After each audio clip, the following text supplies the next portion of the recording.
it is time for the 2.2 Wuthering Waves podcast. It's time for more fun, more laughs, and maybe a few controversial hot takes. What has been the proclaimed cinema of Wooer so far. A lot of people have said it's probably the best cinematic experience that they have had in Gacha so far, and we're gonna see a bunch of creators' opinions to see if that is in fact true, or maybe are we glazing it a little bit too hard. We have quite honestly, a shit ton of people here today to talk about Wooer. So everybody say hi, hello chat, hello everybody. We have so many people, so I guess, you know, we can go everyone one by one very quickly because there's so many fucking many of you. So at the bottom left, we have the quick swapper of them all. Selkie, hello, how are you? Very quickly, what would you rate Wooer 2.2 out of 10? Really quick. One sentence. 2.2 out of 10? Yep. In terms of Wooer patches or like in general as a game? Wooer patches out of 10. I think a solid 8 out of 10. 8 out of 10, yeah. Amazing. Yeah. We have the man, the myth, the bold legend himself, Mr. Tecto. Thank you for joining. What would you rate 2.2 out of 10 real quick?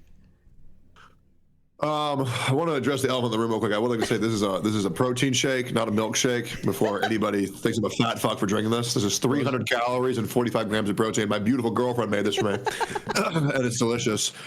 Now, the thing about 2.2 is for Wuthering Waves is that I think the really important thing is that I actually very specifically remember it. And I would struggle to remember pretty much any other story quest as of late. But I think when I first did it, I wasn't too enthused. Good.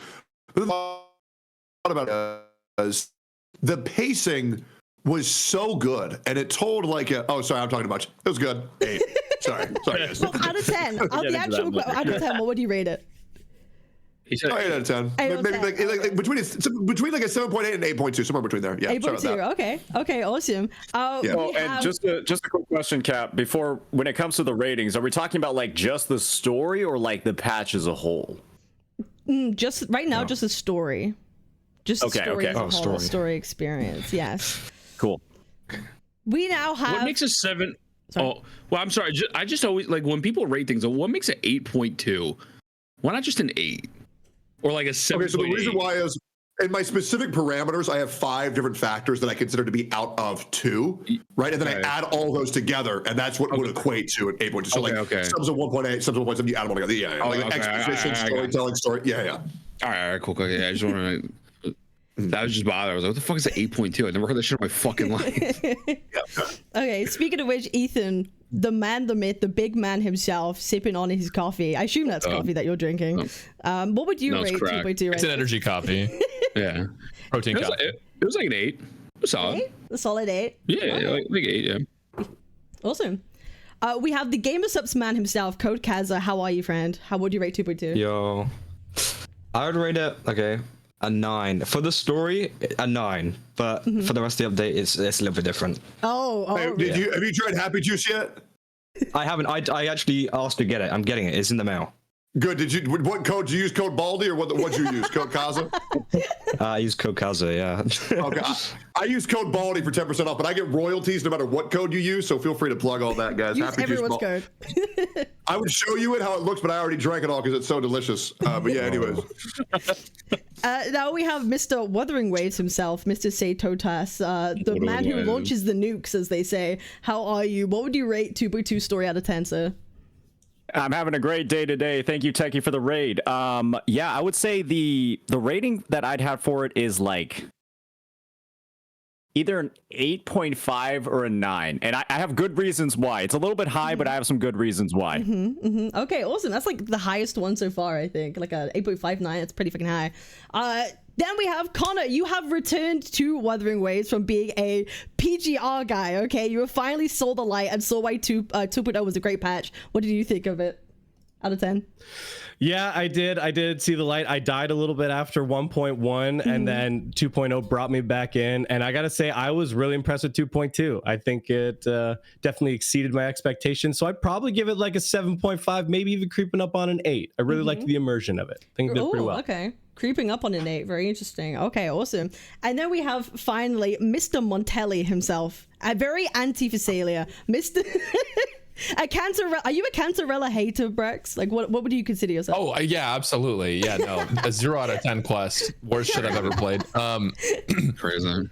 No, I actually, I think that was probably the best quest they've done. Okay, I'm kind of an enjoyer of like aura slop. So like, you know, anytime there's like aura moments or hype moments, I'm gonna like, okay, 10 out of 10 cinema. But I actually really like the yapping they did in this quest. I thought was pretty good too. Like I was actually interested the whole time. So like 9 out of 10. That's also kind of really the first thing I wanted to lead into. It's always good to start with the main topic, and I think the main character is a really good place to start. How did everyone feel about how Kuro handled Rover in this patch? He had way more lines than usual. How did you all feel about that? Do you think it added to the experience at all? Did you think they kind of, you know, did a good service to the MC in this patch? Yeah, it made it feel like not a self-insert. Absolutely. Yeah, I fucked it up. Mr. Tone? I think self-inserts are gay. So the MC having more of a personality is really nice. Yeah, I loved it. Also, he didn't say anything, she did, because a female rover is much better than male rover, but that's just my opinion. That's a funny. I think like everybody switched in there. I think you were the only person who didn't play male rover in 2.2. Yeah, everybody else is wrong, man. I'm the only person who's right. You played female, Kaz? Why did you choose to play female over male? Like why? It's just a nice view. There's a nice view while you're playing the story. Like, why wouldn't you? I'm just looking at nothing else. It's just like, all right. Right. Yeah, I'm not a self-insert guy. It's just like, okay, this looks nice. Play it. Okay, awesome. Anyone else? How does everyone feel about Rover's like voice lines right now in 2.2? I'm gonna be real. Playing 2.2, I felt like that was. I mean, it's been like in the game since 2.0, but it feels like I'm playing the story of like a AAA game, not like I'm playing the story of a gacha game. Because I think, like, you know, building off of what Techie said before, like a lot of these gacha games really focus on the whole like self-insert angle where the MC almost has like no voice lines. I feel like it's just been a thing in gacha for like the longest time. And then in Wuwa, you're just like, it stands on its own. In terms of like the MC, like they've had like a ton of stuff when it comes to like the MC's past that we learned a lot about through the previous story parts, and it's just it feels like a different sort of story that's being told over here, and it's all wrapping together very well across 2.0. Absolutely. Yeah, no, it's a really good point that you mentioned. It feels more like an actual game rather than we're just like observing something that's happening, and that's like I think everyone feels very similarly about that. Ethan, how do you feel about Rover? It was dope. No, it was dope. I definitely enjoy the fact that like it wasn't just fucking mute and 4 lines. Like it made me feel like the experience was more. So yeah, I get like feeling like it was a AAA game. I don't think the story is like the equivalent of like a Witcher, but I thought it was fucking solid. I think without the Rover, it probably would have been a little bit less for me because the Rover really actually added something. No, for sure, absolutely. It felt like he kind of actually had a sense of. This might be a really hot take. I feel like in other patches, he didn't have any kind of like emotional intelligence that came out of his lines. I feel in this particular patch, you could actually like see his emotions, and that was in his voice and in his expressions. I thought that was pretty fucking cool. Like for the first time, I was like, okay, that's Rover. That's who he's supposed to be. So we're actually getting like he or her. My bad. We're actually seeing who they're supposed to be. Yeah, them. Who they're supposed to be. Connor, how do you feel? Help. Help themselves. Sorry, the stream together I think keeps crashing me. Can you ask the question again? I'm so sorry about that. How do you feel about Rover's voice lines impacting your feeling in 2.2? Yeah, 100%. They need to keep adding more of them. I think I agree. I did catch a little bit of that before. I don't really need another self-insert game. I think like the character's meant to have like more personality, engage with these characters more. So I was down for them to have more voice lines. I still think the male's VA is like superior than the female rover's VA overall, hearing some comparison. But I switched over to the male rover, and so like I'm happy with that choice so far, and I hope they keep adding more of it, to be honest. Absolutely. Rax, what do you feel?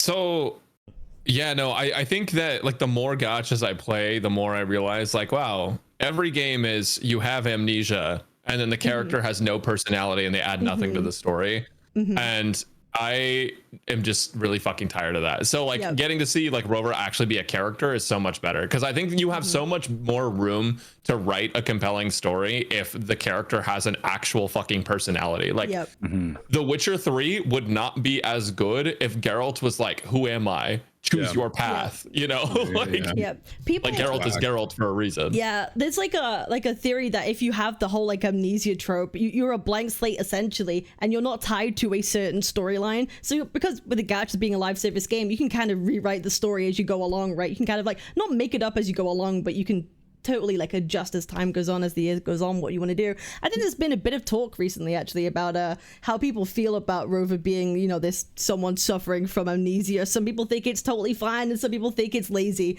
you know, like it's you know, up to everyone to decide how they feel about that. But I think, like you say, right now at 2.2 we're getting a pretty good Rover. But I know there is one man, Mr. Selkie, Mr. Quickswap. You how do you feel about Rover? I like him a lot. I don't have a problem with Rover, actually. I think Rover is the best he has ever been in 2.2, by far, and it's not even close. Actually, I have only positive things to say about Rover. There is one line that really stuck with me in the story, and that was when like Kartefi was really emotional, and Rover actually said she needs like a moment for herself. Like having like a main character that actually shows emotional intelligence was such a rare experience for me in a game. Or in a gacha game at least, that I was taken aback by it, and I really liked that. I really liked that they show that Rover is kind of his own person, has his own thoughts, and can empathize with another character. So overall, I think Rover was like probably one of the best parts of 2.2, like in the story at least. I have a bit of a hot take. When it comes to Rover, and it might be a little bit too early to start these, but I just wanted to do like a bit of like a comparison to Genshin, very surface level though. Do we think that at this point in 2.2 with Rover and Wuthering Waves, we know more about like the background and like the purpose of Rover compared to like the Traveler in 5 years? Probably. Yes. Absolutely yes. I don't know if I'd agree with that. How Can we elaborate on that? Well, okay. Can we elaborate on that? Yeah, what do you say like background and purpose? Like you mean like their ultimate goal?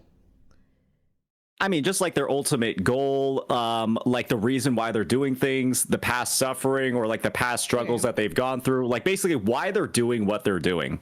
Like I in a game like this, I like knowing why I'm doing something, and it feels like in Genshin, I'm just like going around from fucking place to place. It's like, oh, Traveler, we need to go to Fontaine. We need to go to Fontaine to find out more about your sibling. And then it's like we go to Fontaine. It's like, Traveler, we don't know anything about your sibling, but here's a problem we have. Okay, now let's go to the next region. It's very simple to understand why Traveler does something. It's because Paimon told you to. Okay, I have a hot take though. Isn't it kind of the same with Rover, where other people tell Rover what he has to go save at that moment? But it's just by different people. So it's not Paimon, but other people, like Shorekeeper will tell him, Chishi or Jinsei will tell him, you know, now Carlotta will tell him, you have to do this thing. Does he actually, you know, have his own personal desire, or does he get told what to do by other characters? At the start of 2.0, Rover got told by themselves what to do. Yeah, bro had like a fucking come to Jesus moment. True, that is true. Yeah, they got told by themselves. That is true. I also think like in Genshin, like not trying to be funny, nobody knows who the fuck that bitch is from the first cutscene. Like it's 5 years later, like, and we just found out like the sky is fake or some shit. Like there's legitimately nothing going on, right? Like everyone's going crazy, like God bless, enjoy it. But like, oh my God, the sky is fake. It's like, bro, I fucking we're 5 years in. I have no idea what happened to you prior to when you fucking woke up. I don't know where you see your sibling and then you lose your fucking memory, so it doesn't even fucking happen. Like fucking right. They get like there's just nothing. They get like cued by Kiana in like the first like cutscene of the game, and then it's just like 5 years later, it's like we still don't actually know what happened. Is Kiana, bro? Like legit. We knew the sky was fake from the freaking Scaramouche event from like whatever 1.3 or whatever it was. So I was acting like this is such a reveal, and it was like we learned this now. 4 It years was confirmed in Natlan though. Yeah, okay. but the thing, it's an event, so you can't go back and do it. It's Genshin, you can't go back and relive the event. So if you didn't do it, fuck you, am I right? Like, just make sure not to miss any events in the future. Ever to get them all done. Log in every single day. That's it. That's what makes it unmissable, man. All right, my bad. I realized we derailed quite a bit. It's turned from a Wuwa 2.2 discussion to shitting on Genshin not delivering anything satisfying story-wise. All right. I think we're ready to go. My bad, guys. No, keep going. It's fine. Keep going, you know, awesome. So I just really want that. I just really want them to like continue to develop the Rover though, like and make them an actual character. Because I know that like the whole way you sell characters is by making it feel like the player is important and like they're making the choices. But like the narrative is so much more compelling if you don't let like the average Joe just be like the guy, you know what I mean? Yeah. Like it's okay for Rover to be broken as fuck. Just make it so like that is who he is, but also like, you know, here's their reasonings for things. Now they have their own motivation. They find their own path, not just listening to whatever the fuck Paimon says or whatever. You already got me wanting to say some shit, Brax, about the quest, but it's literally the part at the end, so we'll wait. Yeah. Yeah. Awesome. Holy shit. Yeah, along with 2.2, we were introduced to two new lovely additions to the group. We have Cartethia. Is it Cartethia or Cartethia? I don't know. Which one is it? It's like I feel like it should be Cartethia, but it's Cartethia. Yeah, it's like Schrodinger's cat. You know, it's one or the other whenever we look at it, right? So we have Cartethia, and then we have Cantarella. Like I'm also kind of tired of every kind of Ridicita character having like a C at the beginning of their name. I'm getting too confused. Got Chacona too. Yeah, Chacona, Wait, what the fuck? like fuck me, it's way too fucking many, bro. There's way too many. Oh yeah, I bloody forgot Chacona's even in like 2.2. She was there for like 5 fucking minutes. too. Yeah, she was there for like 2 seconds. She was there It's so cooked. Yeah, it's far too many. How did we feel about the introduction of Cartethia into 2.2? Do you think they should have built her up more going into this? Because this felt like 2.2 felt like a complete arc for her. Do you feel like there should have been more of a build up towards her, or do you think she was just right in this patch? I think it was fine. Yeah, it was a good amount of pacing. Like, yeah, I think like they gave the character enough time to shine, and they'll probably revisit them whenever they go on banner, and they'll probably tie into the main storyline. Like, this is only like one portion of the story. Like, we still have the rest of everything else to deal with. I think they did get a really good job establishing the character and kind of saying like, this is the pace and this is the tone and this is how they're going to be. I don't think there needs to be any more or less. I think it was perfect. No, yeah. I think it's fine. Especially because they teased her at the end of the previous story patch. So like it's not even like she just dropped in this patch, and then there was a little bit of that anticipation like leading into it. So personally, I thought it was like an okay drop too, as well. And they didn't take too long to get to it as well, you know. Sometimes with some quests, it's like, let's go travel around for like an hour or two, and it's like, oh my god. But they actually like got straight to the point. It's oh crap, wait, we've already met her. Sick. I actually have a bit of like a slightly opposite opinion. I feel like the 2.2 quests were like, you know, Chacona, however you pronounce it. If someone's going to get mad at me, I always get a comment talking about how I'm pronouncing it the fuck wrong. Yeah. Like when she does like her song and you go to sleep and then you talk to Cartethia at the start of the quest, I actually thought that dragged on like a little long. Where you're in like the magical sleep and you're getting like the lore breakdown. I feel like a lot of like that lore and like the reasoning and stuff could have been spaced out a little bit better, either in the prior version or like at some other point in the patch. It did seem like that was to me like the slowest part of the quest, which was, you know, obviously Kachona made it really good, but going into like the actual dream and getting like the lore breakdown, it's like, you know, we spent the entire quest with her anyways. We maybe could have like you know, I feel spread it out a little bit more. I see what you're saying there. I was also just glad that they didn't actually just like replay that same scene. Like I thought they were going to do that. Like that's the whole like thing. They're like, oh, you can relive the moment so you can like learn something new. And I thought they were literally just going to like replay the scene for us basically and like Paimon it. But then the fact there was that twist where we actually got to like just speak to her again, like in that context was definitely a nice addition. I'm glad they went with. It's interesting though, say that you thought that was the slowest part of the story, because I think most people would agree the worst pacing, well not even the worst, the slowest was like doing the whole puzzles, like the actual doing the whole puzzles. I think most people kind of agreed that was probably the slowest part. So that's pretty interesting. You thought Chacona sending her back was pretty bad. Interesting. Yeah, my brain just mentally checked out. Did you? How did everyone feel actually about the puzzles, like the puzzle section? Maybe I've just been conditioned by other games to feel like 10 hours is like the average it should take for someone to talk about something. But like, I feel like this quest wasn't that bad. I felt like I was pretty engaged with it for the most part. And the puzzle thing, I don't think is bad. I actually enjoyed it a lot. I felt like it didn't take too long to get through it. Like you spent like an hour doing all the 3 swords or whatever, and then that's kind of it. And during the 3 swords part, you like learn about like a bunch of shit. What I think bothers me a little bit about it, and this is something I don't even know if Curl can really fix this, is like this was the premiere quest for the patch, so they had to get all of the content of the quest out in that patch. Right. And I kind of feel like we would have been more invested in everything had there been a little bit more of the quest kind of spread out throughout the other patches, because we've already had 2 patches previously, right? We had 2.0 and 2.1. In 2.0 we got to see Cartithia, which is kind of cool, because we got to learn a little bit about the Blessed Maiden and how the church is like full of shit and all this other stuff, right? And so now we're asking questions about it, but then they're like, it kind of feels like there was no middle section. It was just kind of like, this is the finale. And I don't need a long ass middle section, but I do think that like the sword thing, the puzzles and stuff would have felt probably less bad for people if they had taken it and put it in like other quests. Like, hey, in 2.1 we have this quest sequence, and oh, there's a sword, you know, and like that's like you got one of the 3. Now the next quest is you get the last 2, you know, something like that would have made it feel less all at once. And then everything ties in more throughout all the patches. No, for sure. I'm not kind of like talking about like a pacing issue in Avenolium, right? Like kind of there is a bit of a lull where you're going through like those puzzles in the middle before you get to like the final climax. That's the part we're talking about, right? Yeah. Okay. No, I agree with what you're saying there. Yeah. Also, I'm not gonna lie to you, like, not trying to be funny, the gondola shit where it only has like a speed boost for like 3 seconds, God, but it's on a cooldown. That shit pissed me. That shit pissed me the fuck off, bro. Controlling the gondolas. I swear to God, in like the mini game that you have to do with the gondola to go through the rings, you have worse handling than the horrible one. I'm like over here, like I looked like I'm drunk when I'm trying to use that thing, bro. Yeah, I feel like I was having crazy lag for that minigame too. So I was having to like predict where the rings were going to be because the gondola would like be in the ring as it was spawning for me. So I was like, I think this is where it's coming up. So on top of the crazy drift and everything, I'm trying to predict it. And I'm like, hard mode, I guess. The worst part is you couldn't even use Cantarella's passive to help you. So it was just fucked up.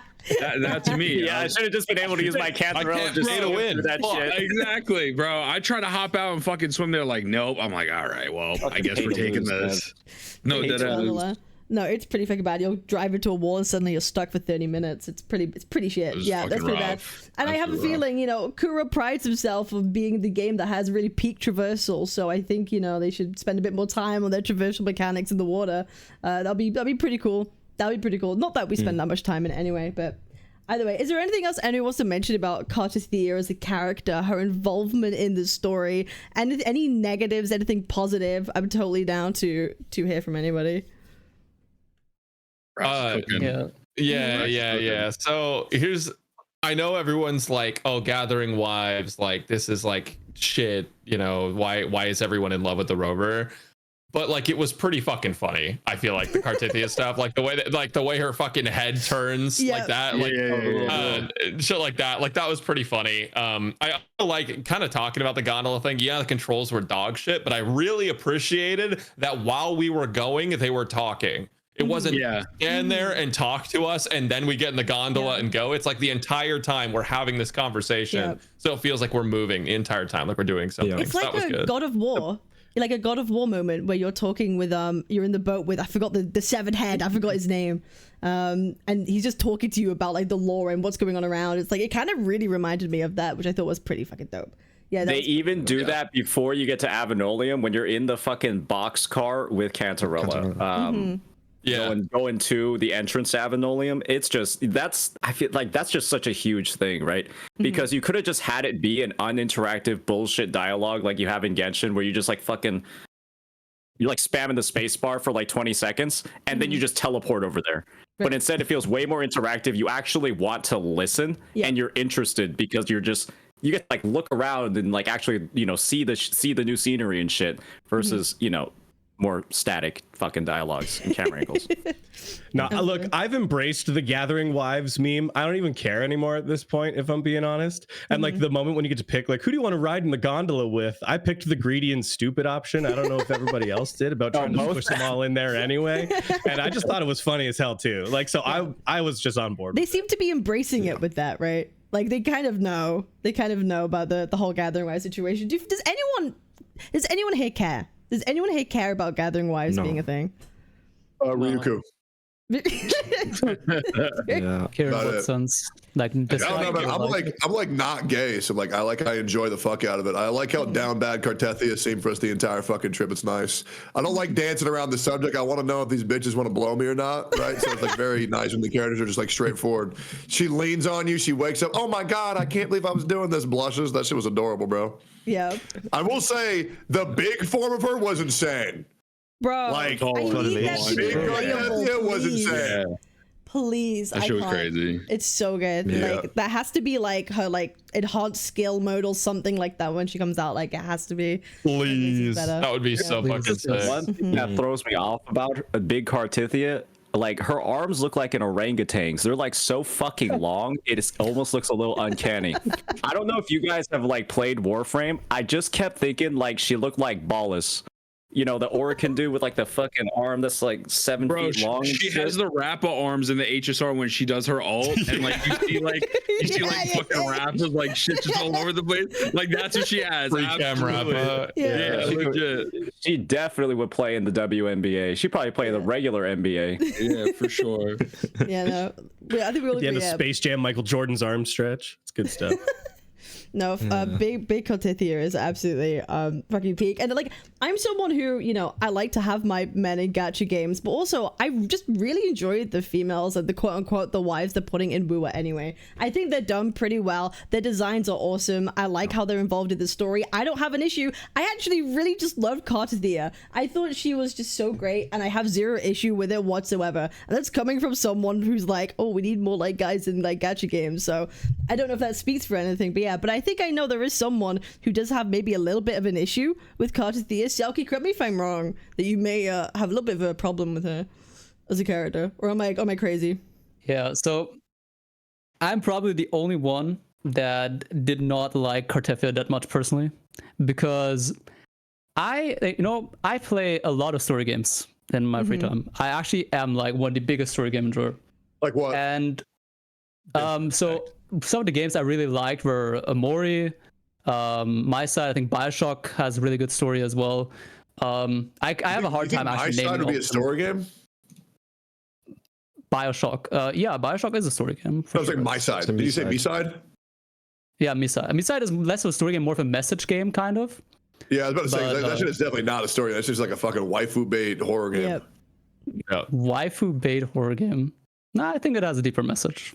But it depends on how much you look at it. I don't think those two are mutually exclusive. I think you can do both. True. Fair. But yeah, I didn't like Cartethia that much because usually when I play a story, I really like being emotionally attached to the story and its characters. And I felt like the story before, the question before that, should she have maybe had more of an appearance in 2.0 or something like that?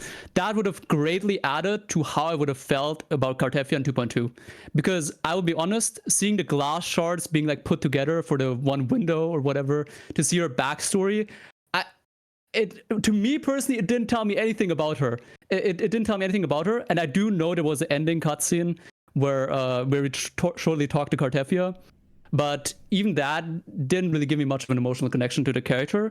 In 2.2, we really built on that. There was a lot of exposition with Cartethia where she explained her past, who she is, how she feels.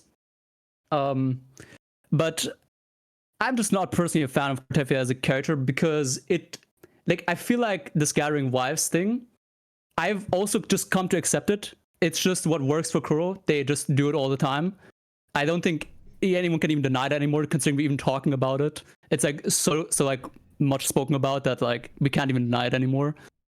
But yeah, I get like tired of it if it happens over and over again. I like romance as a one-time kind of thing. For example, if we did it with Shorekeeper, if Shorekeeper was like our one wife, that one person we romance, I would have loved that. But it feels a bit overdone to me. That's like my main problem. Well, they can't do that though, because Shorekeeper's only on the premium banner one time, and they got to sell the other characters. You're 100% right. You're 100% right. I'm aware of that. That's why I know it does sadden me, but I have to accept how Kuro just has to do it again. You're 100% Do you just right. not like This is a gacha gacha stories game in issue. general? Like, is that like? No, I love Limbus Company. I love Limbus Company. So I good. love Limbus So Company. good. Do you consider, like, do y'all think Limbus and Wizardry are normal gacha games though? Like, I feel like those are kind of, obviously they're gacha games, but I feel like those are kind of a little bit in like a different realm in the sense of like, I feel like they have They're good. yeah, I mean, like, I don't know what other way to say it straight up. Like, they just don't follow the same trope that actually has good story to it. Like, they're selling the game, they're not selling the characters. yeah, right? exactly. They're like, Wuwa is still, even though it's a good ass game, it's still selling the characters. characters. Yeah. I guess the viewpoint that I have when it comes to like the whole gathering wives meme, Partithia implementations, past characters as well, is that I feel like Kuro is really heavily leaning into like popular but like not overdone tropes in terms of like why some attraction or why, you know, like the development of these characters is going on. I kind of, if you all are familiar with like history, I'm pretty sure Cartithia is supposed to be like a straight up. Right. What was World War II? What was World War II again? I'm pretty sure it's 1939 through 1945. Bro got it. Bro got it. That's correct. Yes. Correct. All All right. Intellectual, by the way. Farmed our first W of the day, but yes, if you're familiar with history, a little bit before World War II, actually a lot before, Cartithia to me is like a straight up 1-to-1 with like Joan of Arc. In terms of like, you know, kind of being like a bit of like a child, teenage sort of soldier that never got like the opportunity to like actually be like a girl or like just be like a regular girl. And to me, it's like when you know that this person has basically been void of like all regular sort of human interaction, like they become like a warrior of like the fucking Thernodian / Sentinel when they're like, I don't know, like 12, 13, 14. And then that's all they do. Then their body gets like stuck fighting the Thernodian for like however long, like in the tower. It's like, yeah, it does make a lot of sense how she's characterized in the story, why she acts the way that she does. It's just, it kind of like just has like that vibe, right? That she really has like no fucking clue what she's doing. And it to me works out really, really, really well. And it like opens the door for so much more characterization of her in future versions moving forward. And it's just, as long as Kuro is like using these tropes in a good way, I feel like it brings like a fresh vibe to like every single new wife that gets added. Like we got who's just the absolute freak, right? Mentally deranged. Let's just be real here. That's Camellia. We got Shorekeeper, who's like, you know, like the pure princess bride sort of thing. And then we have like Carlotta, right? The mafia fucking assassin princess. And there's just, it's a different flavor each time. It doesn't feel old, and it feels like there's like a lot of like, it's like a different taste for every single person, and it feels like it works out well. Nothing feels too forced since 2.0, in my opinion. Yeah, it's off what you're painting there with like the Joan of Arc crossover. It makes some of the other like elements like make sense. Like sometimes like I fell asleep on your shoulder and now I'm like embarrassed about it. Like it can be really cringe and feel really forced in a lot of cases, but because they've created this like awkwardness of like, yeah, she's like literally never been in a circumstance like this before. She's never had that experience, that like it makes those moments like more believable, which adds to like the overall like enjoyment and like cuteness of it. So Absolutely. Totally. And I really hope Kuro can keep releasing characters at this pace that are all very unique. The last thing we want is like rehashes of like personalities to come through. I know some people were kind of worried about that with like them kind of replicating Camellia but with different flavors. People have been worried about that, but so far I think we've seen that they've kind of like hit the nail on making every character their own, which I think is a pretty huge W. Speaking of other characters, the woman of the hour, Cantarella, you know, she basically broke Wuwa for a number of reasons. So how does everyone feel about her involvement in the story? I hear it's a bit of a back and forth actually about how people feel about how she's presented in the actual 2.2 quest itself, whether it was sufficient, whether enough it wasn't. How does Wasn't enough. Wasn't even close to enough. Fucking barely felt like I even knew her. I didn't do that story quest. I thought it was bullshit. She's the character that we're buying. I want to see her in the main story quest. But I'm okay with them building more characters long term. She had impactful moments. But no, she's one of the best characters in Wuwa history, if not the best female character in Wuwa history. And yeah, they should have used her more. However, I will say for the small amount that they did use her, it was very smart. You think they didn't do that though, so they could try to promote the campaign quest like afterwards, like the companion, whatever Story it's called? quest. Yeah. Like, Oh shit, probably. I didn't do that shit. I heard it was ass. I'm not doing I really that liked either. I the- don't like that, but yeah. So I really liked the scene at the end with Cantarella as well. You know, whenever she was like kind of holding down the fort while everything's going down. I thought it was really cool. Like, even though she didn't have much involvement, I still thought, oh damn, okay, this is a pretty powerful character. Like, god damn. I mean, aside from all of the obvious features that are like constantly kind of distracting me. I felt like the significance of Cantarella and like the emotional impact that she had specifically during the main story quest was like it kind of required a big callback to the prior versions of the game. Like, the game just straight up tells you that she underwent a second awakening and then transferred the power right back to Cartithia. That's like kind of like the one big reveal about her.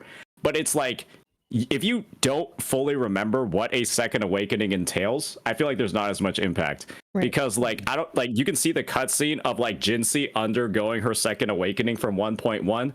Bro, her arm is like fucking disintegrating into light. And she's like screaming and shit. Like, that's basically what Cantarella did off screen, and then gave up the power after going through that. And so it's like, it's basically like just like a huge story of like self-sacrifice, that sort of thing, for like the greater good. And then when that's juxtaposed with her being a part of like the most evil family in Raguna, that's like doing all this evil, vile shit all the time and has a terrible rep. There's a lot of layers to it that gets you really interested, and like, you don't get the full taste of everything that's going on, and that sort of leads you into the story quest. Yeah, I honestly, that's one of my main criticisms actually about 2.2 is Cantarella and her involvement. Like you say, this second awakening is supposed to be this big, huge moment, and it's like I say, it's off screen. We don't even get to see it. We don't get to feel it. We don't get to experience it. And none of what could have happened in 2.2 would be possible without Cantarella. She is literally the thing that makes everything happen. She is the deciding factor in essence, and we can't even get to like see it or experience it. And I think that was a pretty big missed opportunity to kind of show us, because they really hit the nail on the head with cutscenes. This would have been such a like peak shining moment of a cutscene to show for Cantarella. Some kind of like flashback or whatever it might have been, I think really would have sold her a lot more, and people would have recognized how important she was. I don't think people who might have casually played wouldn't even recognize how important and pivotal she was to that actual story, because it wouldn't have been possible without her. So I fully agree. That's like my biggest problem with 2.2 is 1,000,000% Cantarella. How does everyone else feel? I think especially, well, they were leveraging like those like flashback like 2D animations, like the like motion animations. Like, she could 100% been included in like one of those, or the way that it happened. And like the moment when like she gives Cartithia like the sword, like later on, like it could have been like maybe like Cartithia like saw that was like the sacrifice that she made. Like, she was the original Blessed Maiden, and they do just really gloss over it, which was like a little disappointing. I'm sure they did it basically for the campaign quest. Like, I think that was probably a marketing choice to like push people to want to see more, but they still didn't even then like follow through with the items that are talked about as much like in the main story quest. It just goes more into the like Phasalia backstory and like why the Phasalias are seen the way that they are. They don't really touch on any of the Blessed Maiden stuff. So I mean, I think there's still gonna be more in the future. Like, I know this story quest kind of feels like, oh well, like everything's completed, but like 100% I think there's gonna be like a full third act. Like, there's still a bunch of loose ends that are still needing to happen that I'm sure like Cantarella is gonna play a role in, but I do think they did not emphasize her role as the Blessed Maiden enough, like at all. I think a part of it is they're definitely picking up on that story thread in 2.4 or beyond when they tackle the Order, because let's be real here, right? Fenrico, the current Primarch or Primate, whatever the fuck he is he's claiming to be the Sentinel's Resonator, but that's actually Cantarella. And so I do feel like they're not fully leading into it, because I feel like she's just gonna she's gonna shank him. I feel like that's what's gonna happen. She's gonna end up shanking him like right under the fucking ribs with like Turbine the sword, and then everyone's gonna be like, wow, no, the Phasalias are actually good. So I do feel like that's what's coming up, and that's why they didn't lean too much into her character or too much into her character progression, because there's still a major plot point with the Order coming soon. People were pretty not people. There were a couple of like pointers that I've seen where like, what the fuck is the Order in all this? Like, surely they should give a fuck. Like, where are they? What are they doing? Do they have their fingers up their ass? Like, where are they? So yeah, I really do feel like maybe 2.3 or 2.4, we will see more of the Order in some way, and I totally agree. Vesalius will probably have something to do with that, and something pretty big to say, because I really would like to have more of them involvement in the 2.2 story, given how important it is. You know, the Sentinel dying, a Threnodian dying. Like, it's pretty important that the Order should be present, but I hope they really, you know, play into that. It's really actually a good lead into, I guess, the story writing and the plot overall. How does everyone feel right now about the ending of 2.2? Are you satisfied with how it all concluded? So I kind of feel like I'm gonna talk about Cantarella again for a second, because I think that's relevant to this. So I kind of feel like, you know, gacha games will do what gacha games do to try to, like, you know, throw in a new character that's on a banner into the story. And obviously she's a very important character. I kind of wish they had taken more time, maybe not even during this quest, but just in the past, to flesh out like the Phasalia stuff, right? Because everything we knew about the Phasalia before her was word of mouth by other people. Right. So I think it would have been cool if there was a whole quest sequence just learning about, like, actually what had happened beforehand, because Cantarella, obviously we know now she's, like, very important, but, like, until that, like, a later reveal, like, she kind of just is there, right? Like, and she does a lot of really cool shit later on, but you don't realize how cool that shit is until after it's, like, after the quest is done. And I feel like she actually has so much depth to her character, and there's so much to learn about her. It's so interesting how there's, like, the whole, like, you know, evil Phasalia family, and then, like, poison the head of the family to become the new head of the family. But then she's doing something that, like, seems to actually be good. So, like, does the Phasalia family have a bad rep? Is it just her that's, like, a good person and everyone else's shit? Like, we just, there's so many questions that people will have and people do have about that whole family, and it kind of feels like they made that sort of less relevant. So whenever she was involved in the story stuff, I just didn't really know what to expect until the ending, where we find out what everything that they have been talking about all means together. But I feel like there was a better way to build that sort of interest in her, other than just her having, like, massive fucking tits. You know what I mean? feel like I would say It was fun. I was saying I did really like the beginning scene with Cantarella, with the whole reputation thing, because obviously the Phasalias, they have that reputation of being, like, you know, the poison of Regana, stuff like that. And I did really enjoy that one scene of the, you know, the cup, where she's, like, offering you the cup, and it kind of reflects how the people of Arena see the family, because, like, obviously you've seen the trailers and stuff, and she looks quite, like, evil, and you're sat there like, well, do I drink this tea or no? Like, am I gonna fucking die? Like, what's actually going on? And I thought that was really cool, because it did kind of reflect how people feel about them, and then you kind of realize, oh wait, they're not that bad. That's actually a really good point. Like, I feel like this is the first patch where multiple choices actually result in something different from happening, Loki. Like, you get different dialogue responses from that. It's pretty cool. That was good.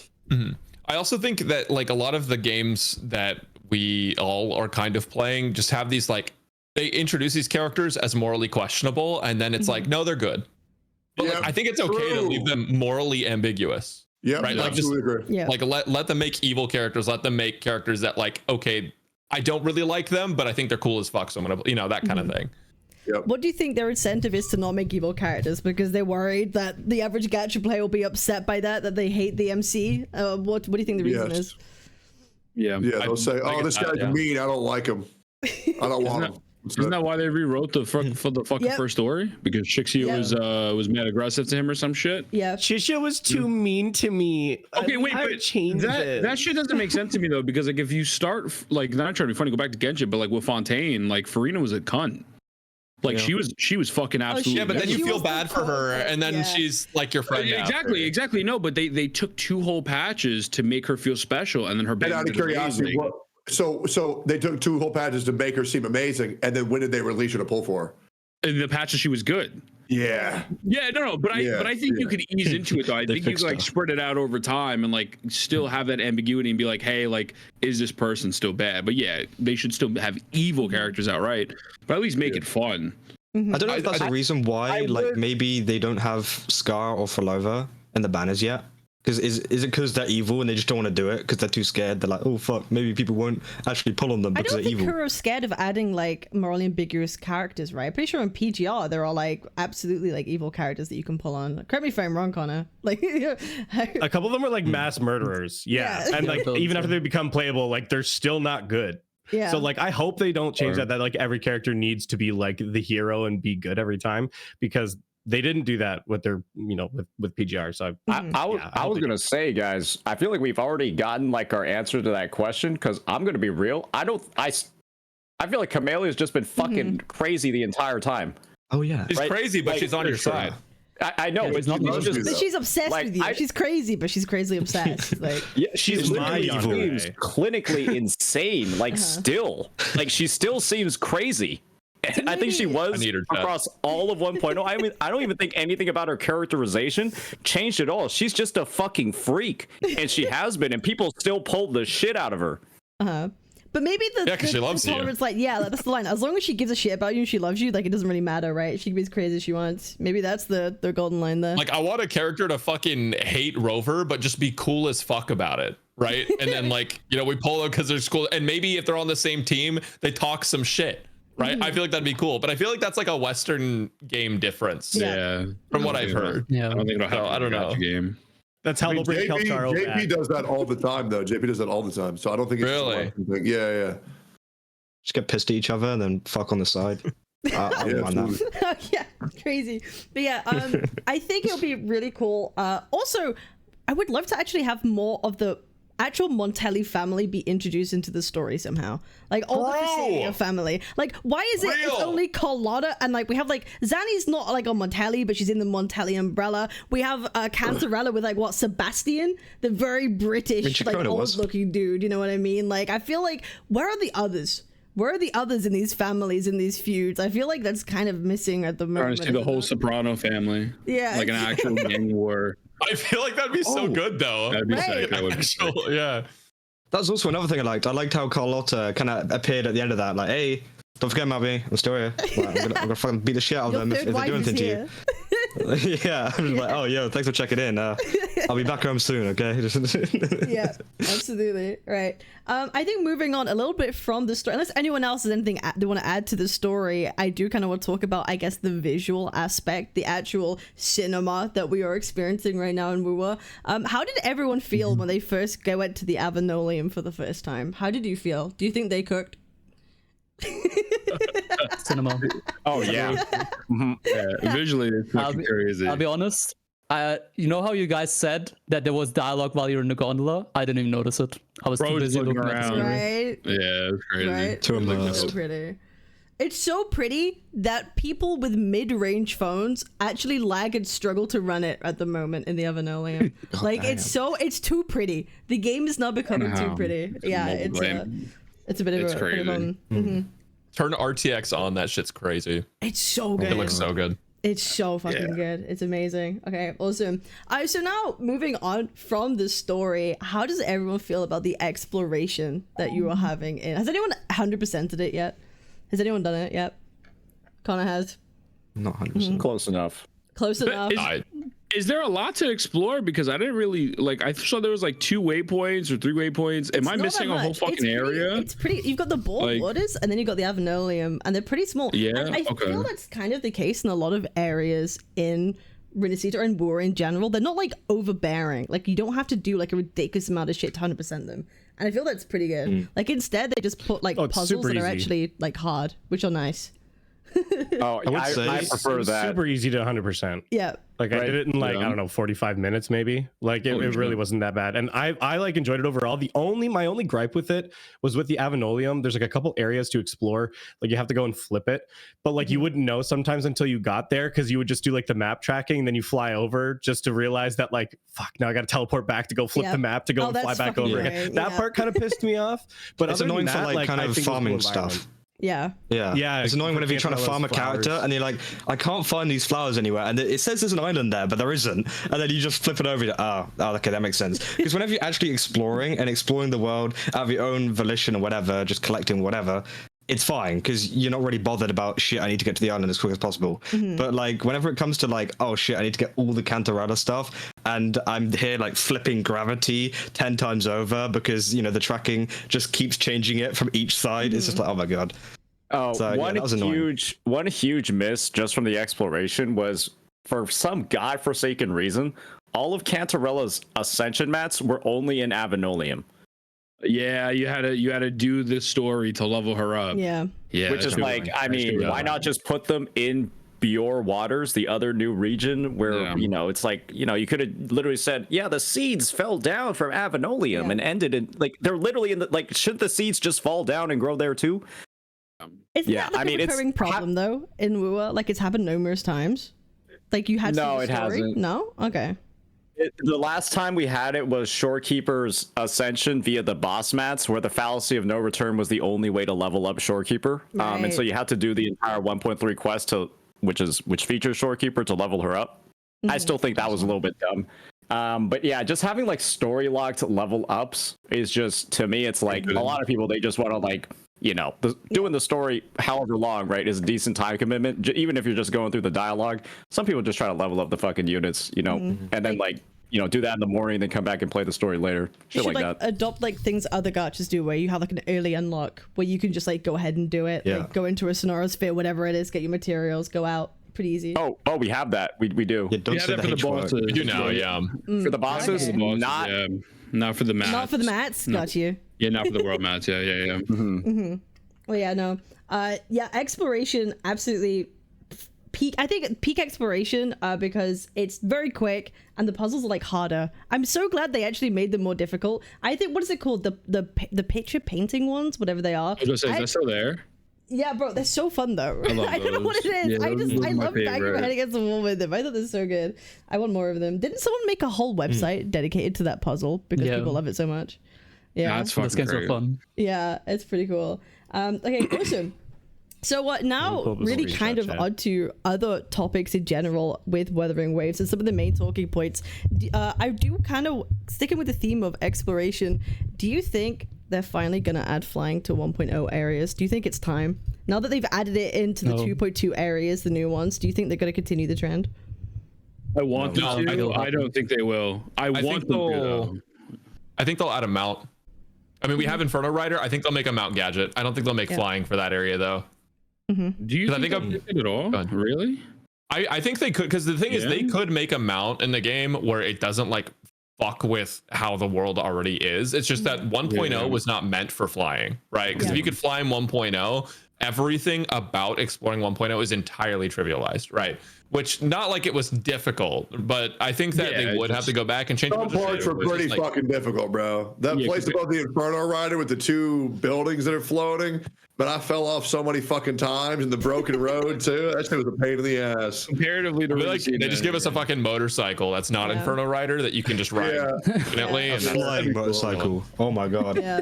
I have a bit of a crackpot theory that they're not going to add flying to 1.0, because if they add it to 1.0, it kind of sets a precedent. They're going to have to add it to every single region.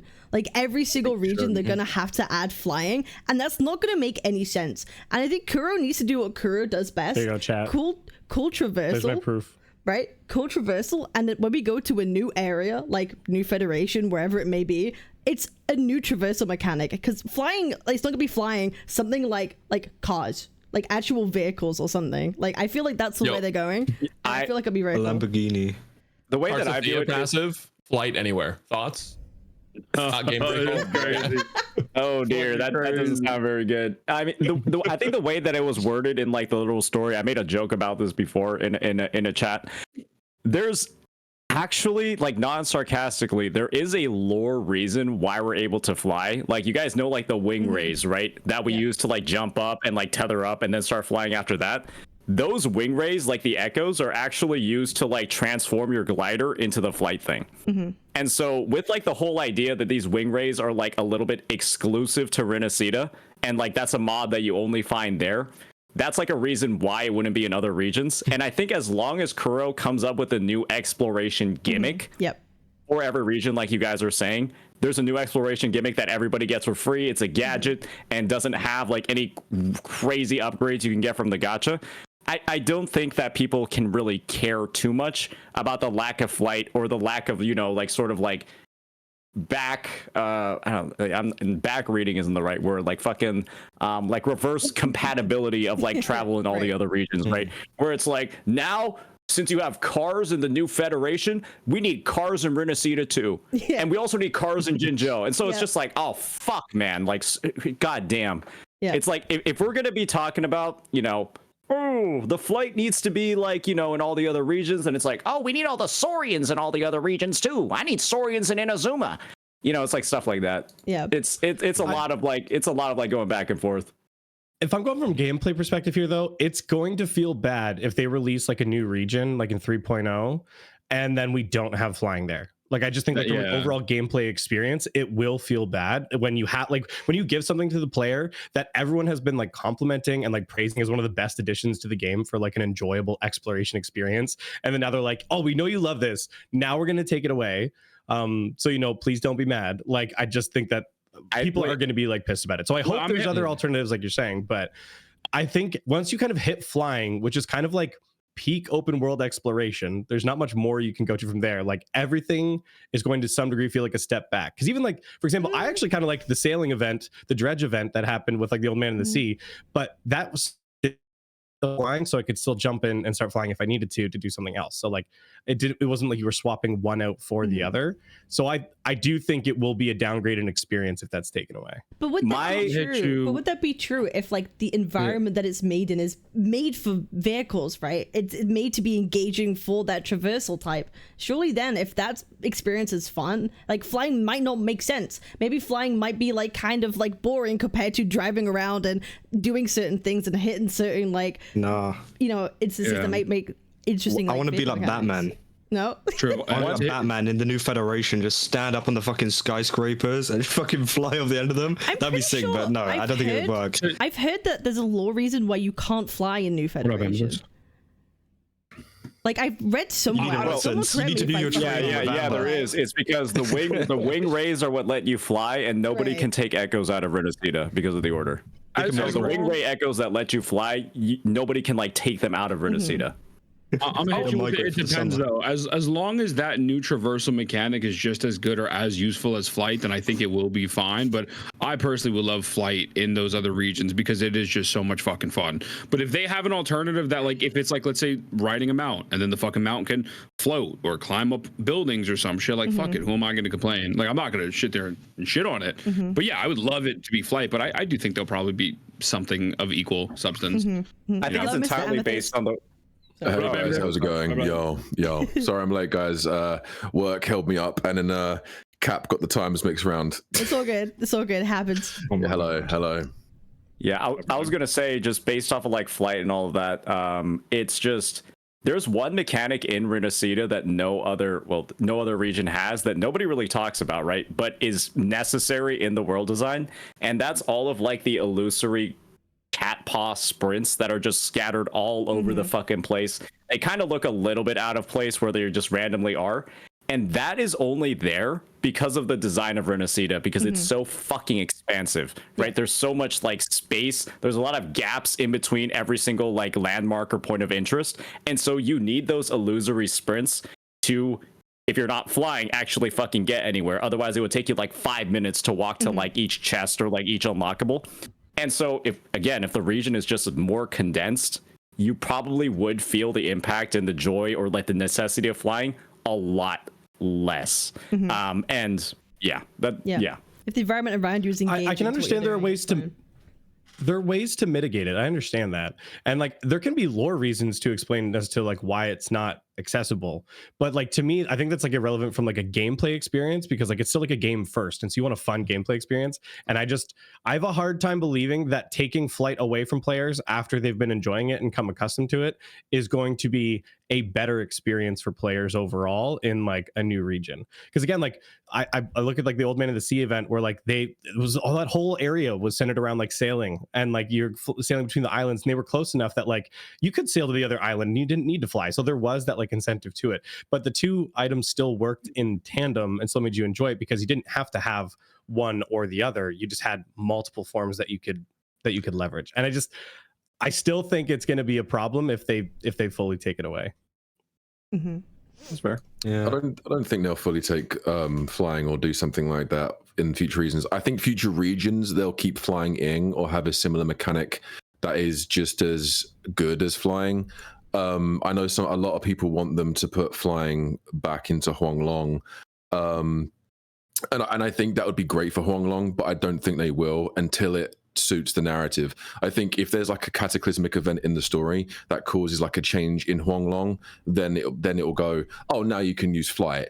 But I think if you're starting the game through 1.x, I don't think they'll have flight for you until you get to the part in the story where it's like, now you can use flight in Huanglong. You know, that's Maybe we'll just get like Spider-Man mechanics, you know? Yeah, just we'll swing, just swing around. Just swing around. Yeah, that's perfect. It's the Ananta weapon banner. You know, you just get the Spider Echo. Yeah.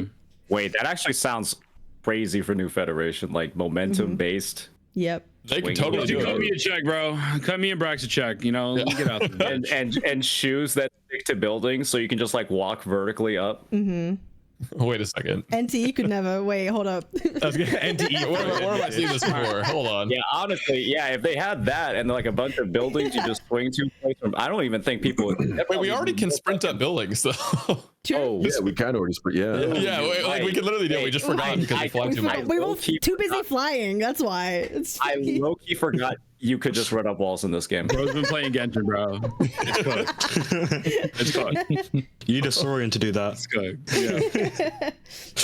So I guess it's kind of how we feel about the flying. I do kind of want to shift the conversation a little bit more away from the 2.2 story and mechanics and exploration, and more to the other aspects that we've been introduced, like endgame and events, if people are okay with talking and yapping about that. If anyone else has anything they want to say about the storyline or anything in the 2.2 in that regard before we move on. Well, since I wasn't here, I thought the 2.2 story was the best. It's the best Woowa story so far. And I like Cartethia. I like Fleur de Lis. I actually like Cantrella's involvement, though I wish, when she took the sword and disappeared with it, we could have extended the story by an extra 20 minutes by playing as Cantrella, doing what she's doing with the sword, and then going back to Rover and Cantrella's POV. Which could have probably filled in the blank and gone, okay, now I feel a little bit fulfilled, rather than her just disappearing.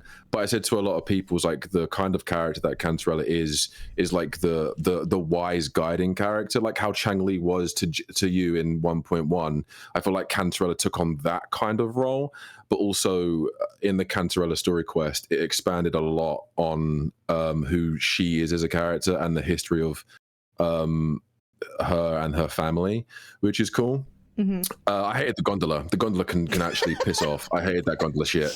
Gondola no, I'm not even joking. That was the longest part of that fucking story quest. I know some people like the puzzles, some people hate the puzzles. I didn't mind them. I thought they were just fine. And to me, I just felt like the story was just a 3-hour movie. It was like Woowa the movie sort of thing. It was like the most cinematic experience. Wuthering Waves the movie. It felt like I was just basically playing through a long ass cutscene, a little bit of action, even the cinematic action, like Cartethia's right hand geyser that you have to like do solo leveling, where it's like, oh, you arise, you're fighting along.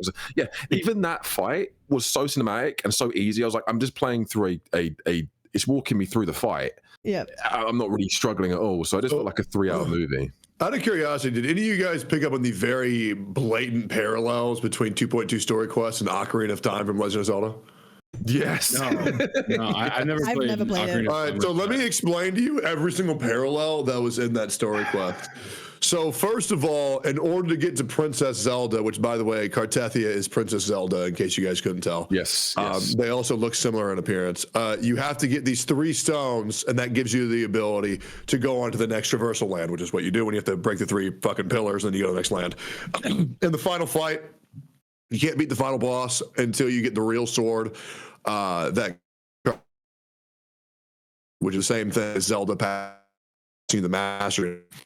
As well as Zelda empowering your hand, which holds the Triforce of courage, power, and wisdom, which also lights up in the exact same way that your fucking resonator symbol does on Traveler's or Rover's fucking hand when you go to fight the big bad guy. It legit is just Ocarina of Time, and I thought that shit was so fucking cool because I love that shit. Is that your favorite Zelda game? Is that your favorite Zelda game? It's definitely. I mean, it's got to be. It's either that or Majora's Mask, right? Like those are pretty much the only 2 correct options. But yeah, it was so fucking good. But I love that shit. It sounds crazy. Yep. Awesome. Anything else you want to add, Amethyst, or are you Gucci? No. I think I just wanted to do a quick summary of what it was. I thought Fleur de Lis was really cool. I just thought the cutscenes was the best in any gacha game that we've seen so far. I think the direction they're going in the writers that they've got on the job at the moment need to keep writing the stories, and they need to build on what they're doing. And yeah, I hope they continue the quality of storytelling going forward. I think it's download the game today using code Amethyst. Yes. Thanks, Techie. Thank you. Yeah, I got you, man. I got a question for everyone here. So I'm actually, considering I enjoy Limbus Company, I really enjoy dark stories where also dark things can potentially happen. Yeah, play Wizardry. Correct? True. I do. True. I do. In fact, I've already beaten Floor 8. So I really like it. It's fucking peak. But so everyone here that has played 2.2 knows that like Cartefia at the end of 2.2 main story does get revived. I personally would have really liked if for once we or Rover actually experienced a real loss in the story. Because I don't like stories where it's always like, yeah, well, a character almost dies, but they don't die. Like, I really like when there's actual stakes, and we as the player do actually go for the experience of losing someone that might be close to us. So we actually don't always have this expectation in the back of our mind, oh, well, we'll save them anyway. So I think one thing I want to actually like, so I actually think what they did with Cartefia was completely fine, because obviously the Sentinel near enough died at the end. So it's like that force is going to throw Renacita into chaos anyway, because if everyone's looked up to the Sentinel now, there's never been, as far as we know, a place that hasn't had a Sentinel. And it's one of those things where it's like Cartefia did technically die, and then the Sentinel used its last energy to bring her back to life. So it's sort of one of those things where it's like, I understand what you're saying, because I would like a character to actually suffer a death where it's like it's going to impact us, the players, even if it's a playable character or not, a character that we're actually that attached to. Absolutely, I think that would be a great idea. But also, I think they're setting up future plots, like when Cartefia was like, just in case you ever turn to the dark side, which basically plants a seed that Rover's probably gonna turn evil or go to the Fraxis or whatever the fuck. So I think the reason why they did that was to raise the stakes that Renacita now no longer has a Sentinel who is the guardian of Renacita, and also to put the seed in the plot as in to say, well, you're going to need Fleur de Lis and Cartefia in the future because she near enough is a god in her own right. Yeah, that's completely fair. I just like, I feel like when stories shy away from actually displaying loss in the actual story, to me personally, they feel predictable. And you can say that she is necessary for the plot later, which is completely fine. She might play an important role, and that's completely okay. But when usually it always ends in a happy ending, in a sense, I feel personally like less fulfilled reading the story, because I like it when there's happy endings and also like neutral or bad endings, because then it keeps the option open that everything can happen. And it's unpredictable, and then you're even more excited to read and be engaged with the story because you don't know what's going to happen. Maybe the character will die, maybe they'll not die. And I mean, they kind of foreshadowed her death, right, throughout the entirety of 2.2. And I was genuinely looking forward to it, not because I want the character to die, but because I was like, wow, they're doing something new. Like, is this actually going to happen? And then she just, didn't die. So that disappointed me a bit, but I obviously understand why they didn't let her die. I mean, she's either irrelevant for the plot or they want to sell the banner. I don't think we're attached to enough characters for any of them to die, to be honest. I feel like we need to, like, if a character's gonna die, they shouldn't be like, hey, we just met you and now you're dead. It should be like, this character's been with us for a bunch of patches, and then they then they go out some way or another. I feel like that's much more impactful. True. I would say at this point, if Abby were to die, I'd be fucking devastated because I fucking love that character. Yeah, that's true. Yeah. Abby's the one mascot in any gacha game I've played where I'm actually like, Yeah, that I love because one, like Abby adds to the story and doesn't actually repeat 20,000 times what you're saying to get the point across.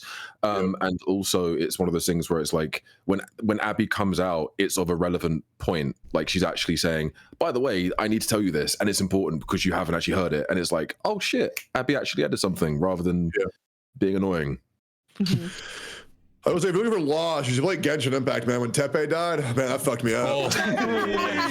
I cried for days, bro. I didn't leave my bed for a week. I was like if you cry every time. Yeah, Alexis say Dream the Nightmare. Oh man, oh man. 07, Yeah, I think there's. I feel like there's a careful balance that needs to be struck by like the devs, the character designers, and like the fucking monetization team as well.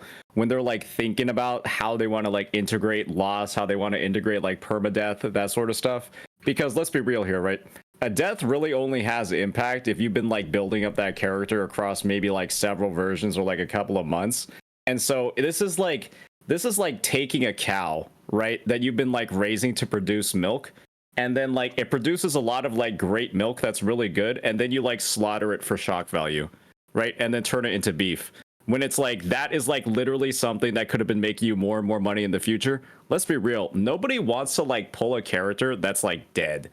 Bro, what an analogy. Nobody really wants to pull a character that's not alive in the story anymore. Because they're just like, why the fuck would I want to pull a dead person? The ghost version. The wizardry literally exists. Right? Everyone's already fucking dead. I'm thinking they should kill Jin Shi. And I think they should kill Jean. Just kill Shulkeeper. I think John. I think John would be a great kill too. Yeah. I think if Geshu-Lin comes back as the Threnodian's resonator of Wong Long, I've said this in like a little video before. That would be so cool. The best way to bring Geshu-Lin back in the future to add a feeling of death is John and Geshu-Lin never liked each other. Geshu-Lin hates Jean's ideals. Jean hates Geshu-Lin's ideals because Geshu-Lin doesn't give a shit about. He's just a morally grey person. He doesn't give a shit about casualty as long as he gets victory, which is badass. He comes back because he disappeared in lore. We don't know where he went. People were saying he's dead. He's not fucking dead. The Sentinel the Therodian brings him back. John's like, shit, okay, it's going to cause problems. They're going to clash. They're going to have an epic fight. And then John dies to Geshu-Lin. And then we have to fight Geshu-Lin to avenge John's death. And then he gets revived and they're all happy and they'll kiss. And then use the Dragon Balls and then Shenmue.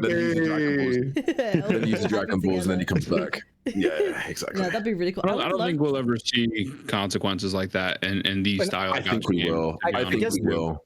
I guess when I think about like death, even in like the darker gacha games, right? It's usually like most of the deaths are featured around maybe NPCs that they're like building up on the side. Not necessarily their playable characters super often, because obviously I've only played like one Canto of Limbus, and like the only person that dies in like the first Canto of Limbus, right, is like the red-headed person. Her death is crazy, by the way. It's fucking absurd, but it's still just an NPC, right? That you develop the relationship to across like the entire quest, but it's still just an NPC. It hits hard, and so I guess you have to like balance like I can't really think of any like super notable NPCs that we've been having that would like kind of like fit that role, except maybe like Abby, but it would kind of involve like sharing like the screen time of the quest, the screen time away from the characters. Scar. Oh, I mean, if he's just an NPC, sure, but I feel like most people know he's gonna be slightly playable. Bring back the why do you think that? I have heard nothing about Scar being playable. What are you looking at? He's too iconic. They can't be playable. What are you looking at? His design is Exodus. Exodus are just, they don't look that good in comparison to a lot of the other character designs. Like they look kind of cool, but like not nearly as polished. I wouldn't be surprised if most of them ended up being not playable. Actually, I say, dude, we just take Scar and put his fucking head on a stake, bro. Just fucking bop. You see that shit? Then you realize you've been working for the wrong people. Scar was actually one of the good guys. Yep. And then you got to kill Jin Shi, bro. You got to execute her. Execute. You hate Jitsi. No, I actually love Jin Shi, but like I just think about like World of Warcraft and like killing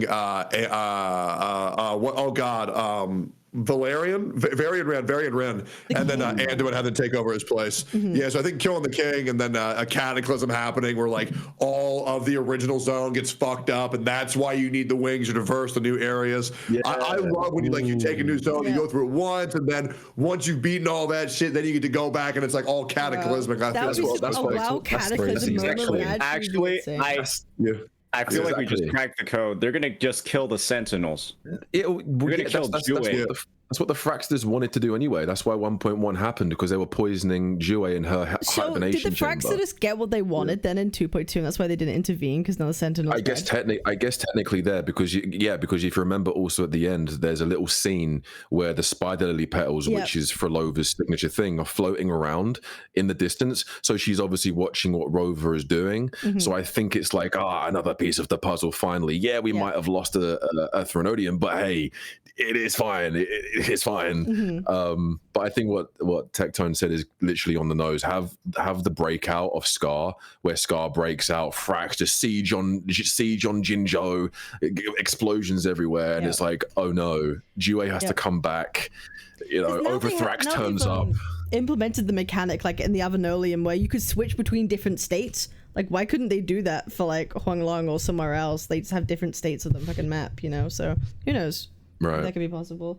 Okay, awesome. I think that wraps up the 2.2 story. I do quickly really want to go over the new events that have been coming out. I don't know how many of you have done them. We have the crisis trials, we have the new holograms. How does everyone feel about best event they've ever made? Straight up. That shit needs to be permanent, and it also needs to be co-op, and that will fix every fucking gameplay problem in that game, because that shit is so much fun. Yep. Like just genuinely. I think there's nothing negative about it. Very happy that y'all are saying. So what is it? It's a new event that came out? Yeah. It's cool. Literally, it's like Babel Tower. So you go in and you can put on a bunch of debuffs, and it makes the gameplay so much different. So in order to crack a shield, you need coordinated attacks. They spawn like those little ice things on the floor, and if you're not in the air, you fucking take immediate damage. There's some floors you spawn in with only 10% health, but you have to keep your rank at a S so you don't die. So like that was really good. Yeah, when that released, I immediately went on vacation after crushing the 2.2 story, and I think that's the reason why I didn't really enjoy the 2.2 as much as I could have, because I was so rushed. I was catching it with shitty at the same time. So I guess I'll probably try that tomorrow on stream. It's really good. It's really fun. It's really fun. Virtual Crisis. Yeah.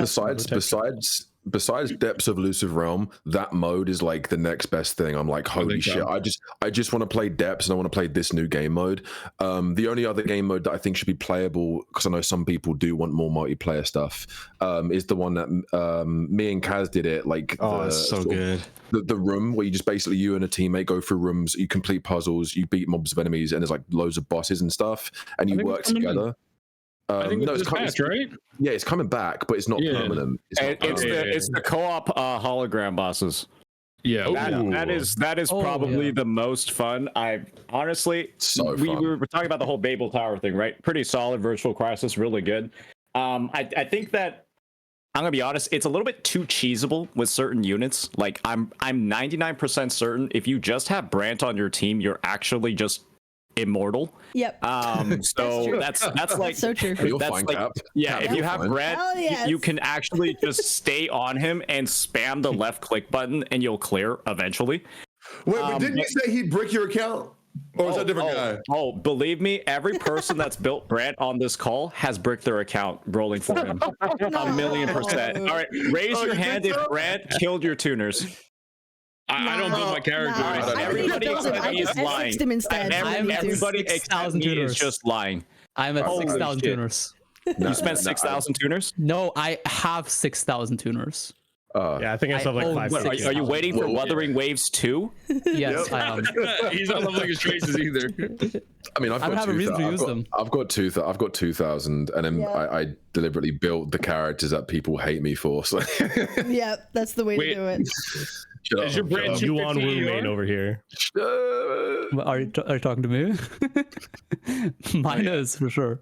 No, I think it's great fucking mode though. I think that if they make that shit permanent and put it on a bi-weekly rotation, so I don't have to deal with fucking Weewa, because I think that shit is still fucking dog shit. I'd be so happy. Is it bad? I heard they fixed it. Is that not true? They fixed it now. The game mode's just shit. The game mode is just not fun. That's it. It's not a fix. It's not. My hot take is yes, it feels shit because we don't have a lot of characters, but I also think that game mode is a buff game mode, like 100% a buff game mode. Like if you just don't play the right buffs, you just lose. But like if you play the right buffs, you win easy. Yeah. That is true. Are you talking about Weewa or Virtual Crisis? Weewa. Oh, Weewa. Oh, Yeah, you just have to know what buffs are good. Yeah, no. They basically they overtuned the fuck out of the first reset, where like low key, unless you're like actually like a pro player, you weren't able to get like a passing score, or you had giga invested characters. And then they just toned the difficulty down. I think they made certain mobs CCable, like the wolves. If you like were to run your Gion and then put him next to the wolves, usually he like spins up and sucks in the smaller mobs, right? They won't move. Yep. Bro, they were basically CC immune and they had no break bar. So you actually were just up to the whim of RNG and what the mobs decided to do. They removed that. They're CCable now. You get more points for clearing certain waves. And it got way more accessible. But like, yeah, they still have like some problems with the AI of like the fucking chops, right? The second they spawn, they're just like Immune for fucking 4 seconds, bro. you start like going further away. You're just like, what the fuck even is this? Just doing the There was shimmy nothing that limbo. pissed me off more. Getting like a annoying. perfect rotation. You clear all the mobs and you're like, oh, I smoked that. Only to pan left and see the fucking chops at the edge of the map. Like, still backing up, buddy. It's just like, oh my gosh. I got so tilted doing that. Oh my gosh. Yep. I think we were is literally doggy doo doo. Like that shit is dog shit. I can't stand it. Even is it the fantasies or fantasias or whatever it's fucking called? The depths of Elusive Realm. The weekly event. Yeah, even that, like even that, I play that and go, it's tolerable, but this isn't what we wanted. Like if they're gone, oh, they want Depths of Elusive Realm, well, we'll do you one better. No, you didn't do us one better. You did us one worse. I like that game mode. It's kind of just like, it's fun for a little bit of just like dumb synergy where you can like, personally, the most fun I have in this game is when I can pick up like a buff that increases attack speed. Right, and that's like the one game mode where you can do that, and you're just fucking like going on in your Camellia. You're like spinning like 3 times faster than normal. It's just like fun to just do like dumb stuff and experiment with that. One thing I will say, I love like because obviously I have done those kind of buffs where I'm attack speed specifically. I try and get as many as possible. So even if I'm using like a melee character like Yuan Wu, he's punching like he's like bloody like some proper anime character or like bloody. Bruce Lee, where he's just punching 1,000 punches a minute, and it's hilarious to see. It's so funny. I think some of the best like game modes as well, like in terms of events, is the ones where you just be silly. Like you don't have to be like, some of them are good if it's like really hard and things, but some of them as well where you just like fuck about and find out. Because as Amethyst said, you know, we played the co-op one and we were there running like full Carlotta teams, and then we'll try, okay, let's do all fucking Zhezhes or something like that, and it'd just be funny to see what could have happened. And obviously, you know, we die like halfway through the floor, but it was still quite funny because, you know, no one knows what's going to happen when you got like 3 Yuan Wus like attacking a hologram, you know? So yeah, it's quite interesting. Yeah, no, they make for great events. They definitely make for great events, but not necessarily great end gamers. And it's one I kind of wanted to touch on real quick with Crisis Trials. If they made that an event, like not an event, an actual end game, they're gonna obviously polish it up and make it more difficult than it currently stands, right?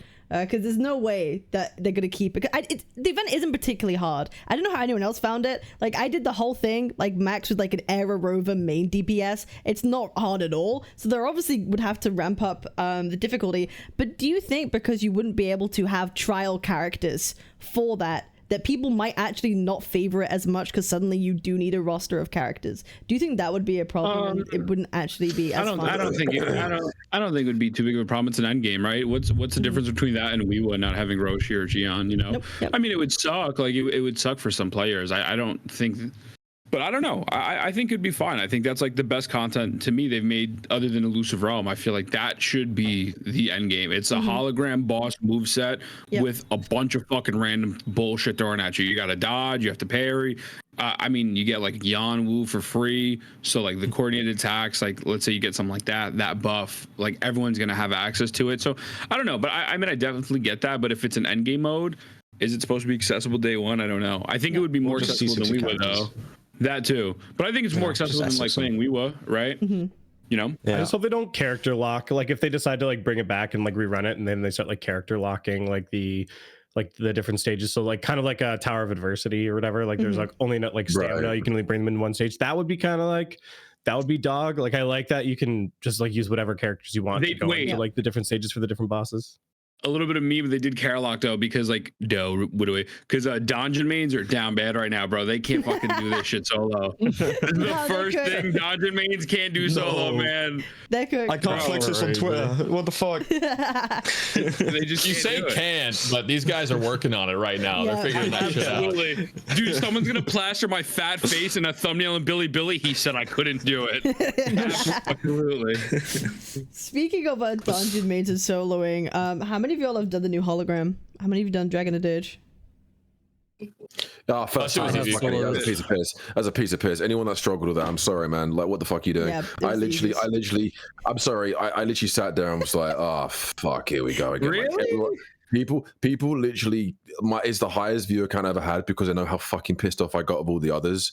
And then I did it first time and I was like, oh, I was expecting some crazy Bale from the bloody Elden Ring to just kill my ass like Placidusax, God of the Dragons, but no, instead I got a bloody squishy bloody dragon that just wants to keel over and go, oh, kill me, I'm here for free. And I just felt like, okay. I was like, okay, just use Carlotta and you're fine. Can we talk about how fucked up that fight is if you're using a melee character? Oh, it's absolutely, bro. I'm pretty sure it's just not playable. Like surely, like definitely there are people that do it, but I'm like over here, you can't even see what the boss is doing because you're so big. zoomed in. You literally fucking the camera cannot. angles are ass. Like it rotates you around so much, and the lock-on's so dog shit. Like I hate that. I was using my G on, and even I was like, okay, for like an hour, it's like this is a little bit. Bro, yeah. S5.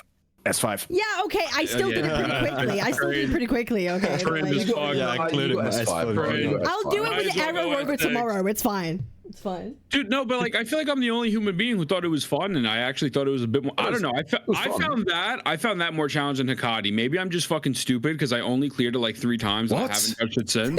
I don't know. I thought it was more annoying. Straight up. Are you skunked? Are you skunked? Are you skunked? You thought Hecate was easier than Dragon. That's wild. That's an insane take, though. I will say. Back me up. You can't fucking see anything that's happening with the fucking dragon. That's what I'm saying. I think the dragon is harder than Hikari if you're using a melee character, but if you're using like range, like Phoebe or Carlotta, the dragon is legitimately a joke. I think I just straight up first timed it using a ranged character because I was just like, you can see everything the dragon is doing, and like it's kind of fucking slow. But when you're like close up and the camera angle is just fucking you, it's a completely different story. Yeah. No, great. Well, moral of the story: don't use melee characters unless you have an S5 John. No, melee, and you're fine. No, okay, listen. Melee characters overall holograms just suck in comparison to anyone with range. That's just it. Like any of the holograms, they're not as good. Like it's just. I think the real moral of the story is pull for Carlotta. I mean, no, legit. That's just by. Bro, I agree with that. Yeah, I was gonna say, as a member of the Montellis, you need to pull for Carlotta immediately. If you have Cantarella, it's an instant L, and you die immedately. Sorry. That's what I'm saying. Yeah, my buddy killed Cantarella, and he was dead in his house the next day. It was insane. Exactly. Bro, listen. Can we talk about Carlotta being like the best character they could have released in 2.0? Yeah. She's like an actual crutch. She's like the wheelchair executor. I have never seen a character so easy to fucking play and reach her full damage. But I feel like you have to actively try to fuck up using Carlotta. She's like the perfect unit to like release in 2.0 because with her, you can basically clear all the content in the game. You can, not easy with it. She's good at everything. She makes People me really thought she'd be easy. shit at Weewa. She's actually pretty fucking good, turns out. She's so really like, good. she's just cracked for everything. Yeah. I mean, I don't think I remember people were saying how like before Carlotta, everyone was saying how busted Jinshi's hyper beam attack is. Brother, as soon as Carlotta came out, I was like, yeah, I'm sorry, not even Jinshi can keep up with this kind of damage. I don't want to play with you anymore. Yeah, I don't want to play with you anymore. Like it's one of those things where it's like, you're just not beating this girl. You're just not beating this woman. Unfortunately, she's just clearing everything. She sneezed on an enemy and they die. Like, come on, you know. Carlotta's pretty fucking busted. Cool. Okay. Yeah, she's dope. She's dope. So that's really all I have to wrap up for Crisis Trials. We've done Dragon and Dirge. We've talked about WeWa. The final thing I want to talk about before we wrap this up, 'cause it's been a hot minute. Anniversary predictions. Anniversary predictions for 2.3. What do you think is going to happen? I can't speak on this. We Lamborghini. You're not allowed. You're not allowed. To talk. Brax, PM me Get the fuck out. Get the fuck out of here. Brax has been dreaming. I'm not gonna lie to you. I've had quite a few dreams. I'm just keeping my expectations low. I think at the end of the day, I think everyone's focused on free rewards. I'm not even trying to be funny when I say this. I just want content. Like, I just want them to bring back Elusive Realm. Fucking give me 30 pulls and give me Elusive Realm, and I'm satisfied. I don't care. And give me Super Saiyan Zani, and I'll be fine. No. I don't know if you guys are like me, but I think this is like one of the first few times where, like, I'm just not even worried about it. I kind of like don't even care because like I've never been let down by this company yet, and so I just kind of don't care. Whatever I get, I know it'll be good enough. So I'm just not even worried about it. I literally have not given it a single thought. Yeah, I already know what the thumbnail of the live stream coverage is going to be. It's just, or the title of my video is just going to be called "The Best Anniversary in Gacha Gaming." I already know it literally is the best. It's already ready to go. We're talking about a company that gave us presets 8 months into its release, when there's another game that people have been raving about presets, and we're waiting still. If you're still playing, when is that live stream for the anniversary? I don't know. They haven't announced the date. It has to be. It has to be soon. It is very soon. Probably going to be announced around the time where Shorekeeper's Banner is starting, because Shorekeeper's Banner is only like 10 days. Yeah, right? This is the shortest patch. This is the shortest patch. Wouldn't it be next week? Right? Because the Steam launch is on the 24th, right? So wouldn't the patch live stream be next week now, or am I big bugging? I don't know. I think that because obviously when we got the last live stream, they said this is going to be the shortest patch yet, because they really want to push and make a big celebration for the anniversary. So it should be within the next couple of weeks. It should be within the next week or two, ideally. Yeah, realistically. So yeah. Awesome. Stay tuned for that. Oh, Steam launch is the 29th. Honestly, Steam launch is going to be so good for the game. I don't care what people say. Like, it's going to be so fucking good for the game. I was talking with Shinya about this though. They really need to make sure that they like go back and fucking make 1.0 more tolerable for a normie. Like they really have to, because like Steam release is going to be fucking huge, but they got to make that 1.0 more tolerable for like the average person. I think with the anniversary as well, like a free character would help out that kind of thing as well, you know, because obviously a ton of people are going to be downloaded from Steam, new player, whatever, and he's like, oh sweet, I get a free like limited 5-star sign. That'd be sick. Dude, I cannot tell you how many friends I have that played Wuthering Waves. This is something that people don't talk about enough, actually. People who want to play Wuthering Waves, but they don't have Shorekeeper or Verena, and they're just like, I don't want to play this game because I just don't have a fucking healer, so I'm just going to not play the fucking game. I really feel like they need to make more, or make a better 4-star healer option, because Baiji just fucking ain't it. Plus we just need 4 stars in general, man. We just need more 4 stars in general. There's no fucking 4 stars that are good anymore. Well, they're all good. There's no 4 stars at all. But also, like, Dungeon mains would like to have a word with you, Cab. And no, in terms of like healers and supports, Sakura's doing this thing where they're integrating DPSs with healers and supports at the same time. There is no like dedicated healers really that they're making anymore. Well, you could count Shorekeeper, but right now every new character we're getting can heal.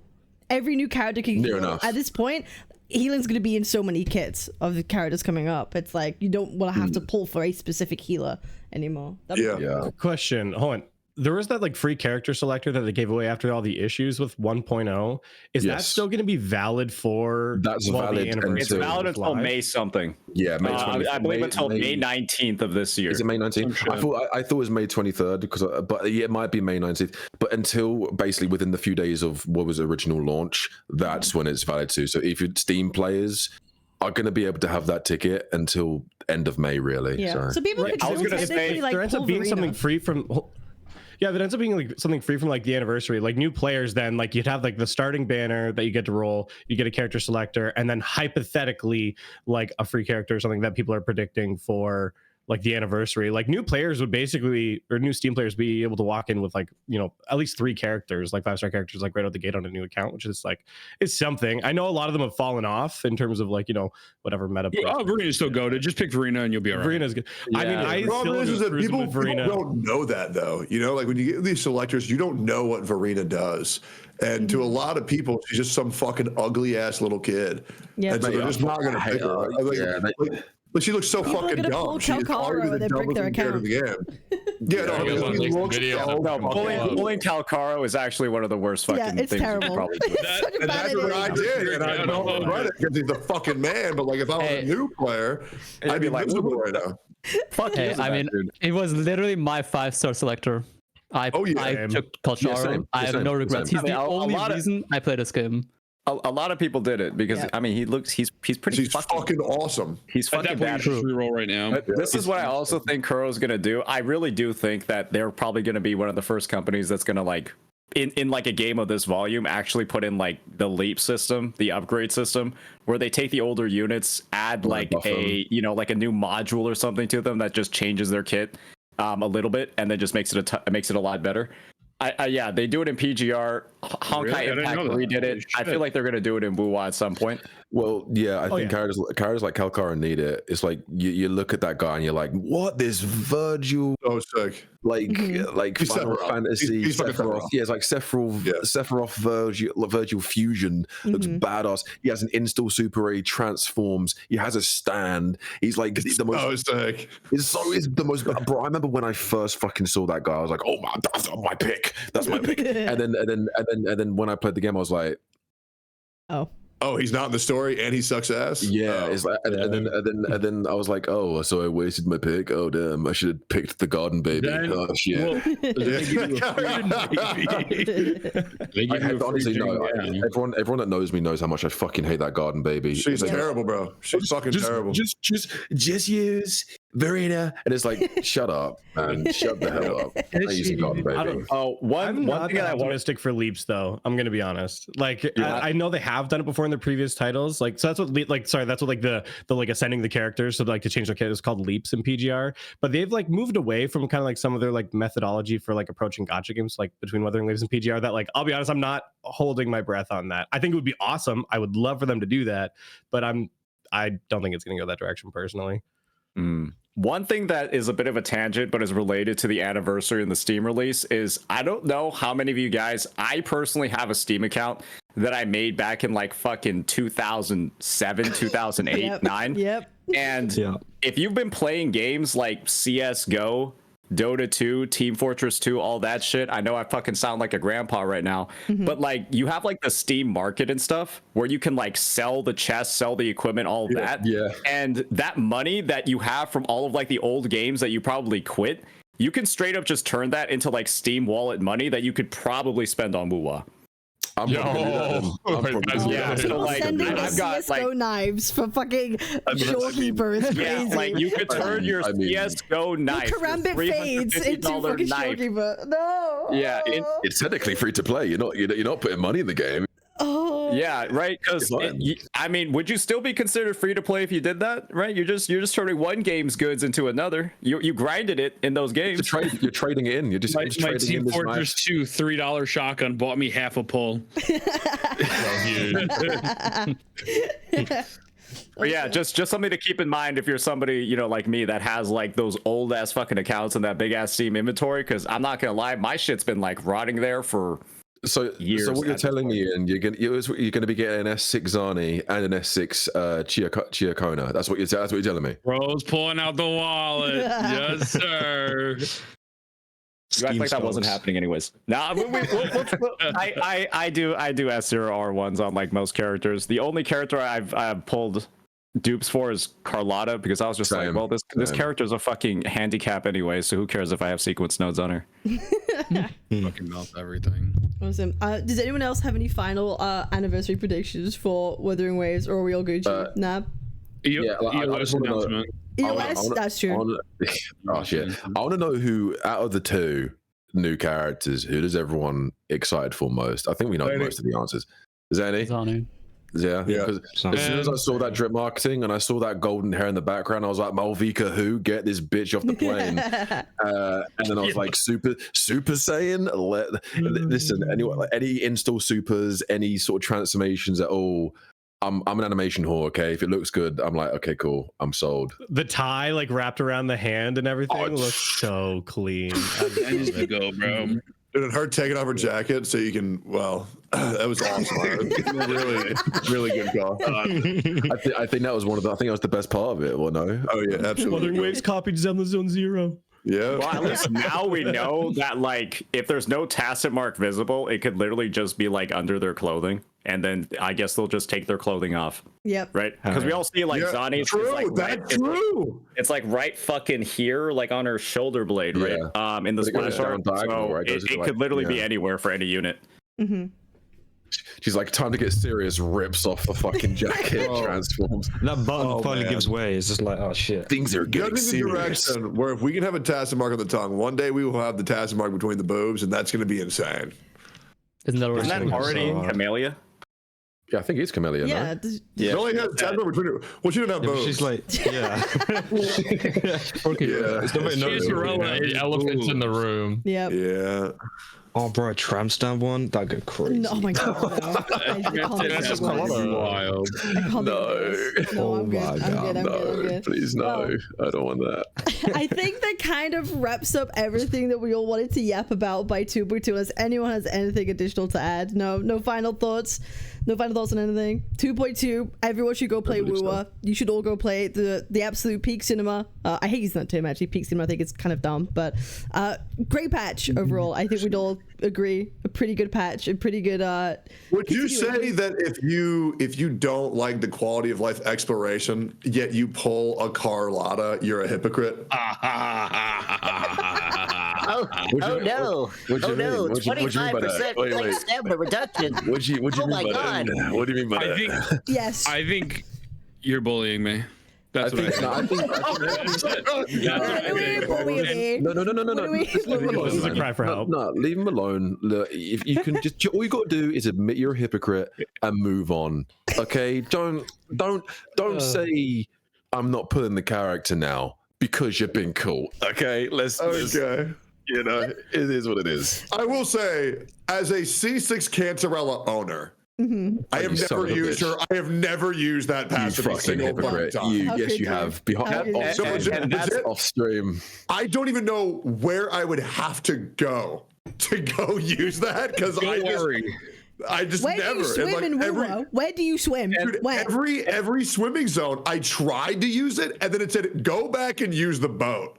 And I'm like, well, the boat's faster than her. Yeah. The boat doesn't have fucking stamina. It's just better than her. And I'm just like, I was just thinking about it, right? Somebody was like using like the implementation of flight or how it's not in 1.0 to talk about like, oh, this is why Cancerell's passive is bad. Where the fuck can you even swim in 1.0? Yep. I don't even know where you can swim on that map. I also don't know. Like, find me a spot where you actually swim and it's longer than like 2 seconds in a little puddle. The Black Shores is called the Black Shores for a reason because water. Actually, in the main hub, in the main hub, I've actually been to the Black Shores. If you look at the Black Shores map, sorry, Amethyst. No, go after you. Go on after you, please. I was gonna say, you look at the Black Shores map. It's all one connected landmass. Yep. Yeah. The entire thing. There's actually no spot where there's a big gap of water. There's one island in the Black Shores in like Tethys Deep, and the only way to get to that island is, I guess, use Cantarella or just click the fucking interactable, where you go on like a surfboard that goes 30 times faster than her. Yeah, or that's how you get to the island. No, if you have Shorekeeper, you're a hypocrite because you can transform into a butterfly and pick up every bit of the material possible. That's the most useless fucking thing in the game. It's so bad. It's fucking terrible. I hate it. Like, you think it would be good, but it's fucking worse than walking. And then why do they even put this in the game? I remember trying to like pick shit up with it, and I would just end up going in like a circle around the thing I was trying to pick up in like 10 seconds. You got that one guy, but I want to look like a beautiful fly. You know, just going around the map. Isn't there an Echo that does that though, or the Echo mines ores? Some shit. There's an Echo that picks shit up for you. Yeah, it picks shit up for you. Yeah. Go fast. Before that, it was bloody Inferno Rider. Just get on the motorbike, be Ghost Rider for like 5 seconds. It's fine. But now it's Phoebe, right? That's the one people usually go to for QOL. It's like, oh well, Phoebe can like fly for a long time or glide. Hey, But, like, that one's really dumb. But that one's really dumb because it consumes your actual stamina. So like once you're done with the flying things, you can't actually like physically like run anywhere. You have to like wait for it. Yeah, then I just Inferno Rider. It's like, it's but you don't need to run Inferno Rider build. You go across half the map. Reversal mixing. Dude, I will say, I do think Peeb is infinitely worse than Carlotta in terms of quality of life exploration. Yeah. Like I did exploration from Mount Huang Long and I stopped because I hated it so much. But then I got Peeb and bro, I crushed that shit in like an hour. It is fucking nuts if you know how to use like because it's not 2 charging. You can actually use like I think you can use 6 just 10 if you know how to do the combos. It's like bro, it's so good. It's some crazy shit. Shit. One thing I will say about using Phoebe for exploration is that you have to use Phoebe for exploration. That character might as well not fucking exist if you don't have Spectra Rover on the team too. You're just not doing any fucking damage. And so it's almost like a trade-off to me where it's like, yeah, you'll be able to use your broomstick, but you basically don't have a team slot on your team. Because like unless you're gonna put Spectra Rover on, she's doing nothing. Yeah, I think Zany will be good with P based on what the character looks like. I would assume. Do you think that's I was getting the same feeling. Because they're white and like white equals Spectro, right? That's well, we know she's a Spectro gauntlet. Do you think it's a little bit maybe not an issue? Like something going forward of like now we're approaching an era of Wuthering Waves and character and team building where like we actually have to like niche down a little bit, right? Now we have to do the Spectro with the Spectro teams and Aero with the Aero teams, and usually we could mix and match characters, but now we have to pull very specific characters for things to work. Do you think that's a good thing? Is it like too Genshin? What do you think people feel about it? I think that it is going in that direction, but I don't think we're there yet. But I would say specific characters made for specific people is always bad for me. I'm not a fan of that, but I don't think we're that far gone yet. I've been able to pretty much use whoever the fuck I want. Do you not think with like negative status effects, right? Like error erosion, spectro frazzle, like it kind of is like about to be here, isn't it? Like I will say that I don't think it's a huge issue as long as the rover main character is able to enable the archetypes by themselves. But I do see an issue with, Spectro Rover is currently the only way to make Phoebe actually do meaningful damage, right, in the game currently. And the issue is with that is that if you're trying to use Arrow Rover or Havoc in like maybe like the TOA or something, you might not have the ability to use the Spectra Rover version. And so, I mean, they kind of teased it off, right, during the 2.2 main story quest in the final fight where you're switching between all 3 versions of Rover. That was actually like, hey, we're using trial units. That was the most fun I've had using trial units in my fucking life, right? You're just outroing and introing to yourself and just comboing and shit. Amazing, right? No, I would love to perfect form. It's so cool. It was so I would love them to just fucking like make each version of Rover separate. Give them all separate energies in the TOA. Just make them all usable at the same fucking. Let us fucking go into the TOA or we are in crisis any of these modes with just all 3 versions of Rover. Just go for it, and then like give them like different weapons and shit, all that too, whatever. And then that would solve the issue of like the archetypes being locked behind certain units interacting together, because you'd always have the free version available to support the archetype, like how it's Spectro Rover for Frazzle and then Arrow Rover for Erosion, right? But if you do end up in a situation where, the free-to-play unit that's shared between all 6, 7 of the attributes is the only way to enable it unless you pull, then I think it becomes a problem. I think that like also plays into his character though as being like the MC. Like him being powerful, it fits completely into his lore too. Sorry, Connor. I was gonna say I don't think it's a huge issue as like for there to be like a best in slot for the teams, as long as the characters are still like functioning outside of those teams in like alternative ways. And actually I think like personally I was okay with like how Cantarella was set up, where clearly she's being set up for another character like down the line to be like a best in slot like support for. However, she can still be used with other characters that exist in the game. Like you can use her on a Camellia team. Like is she the best in slot? No, but like she's 100% is going to function in there too. So I think it's like as long as those other like alternative like uses, or she can, or these characters are flexible on other teams, maybe not the meta way, but still work well. I personally don't care about best in slots. I agree with you. I honestly think that sometimes we get a little too hyper focused with that. I've been a victim of that myself. Like Cantarella is just fine, and I also would rather them drop a character who is not 100% required now, so you have the option to get them if you want to, but you don't feel the need to pull, and then eventually they'll drop the best in slot with that character at that time, as opposed to the opposite. I don't know. That's how I feel. Brad, you're gonna yell at me?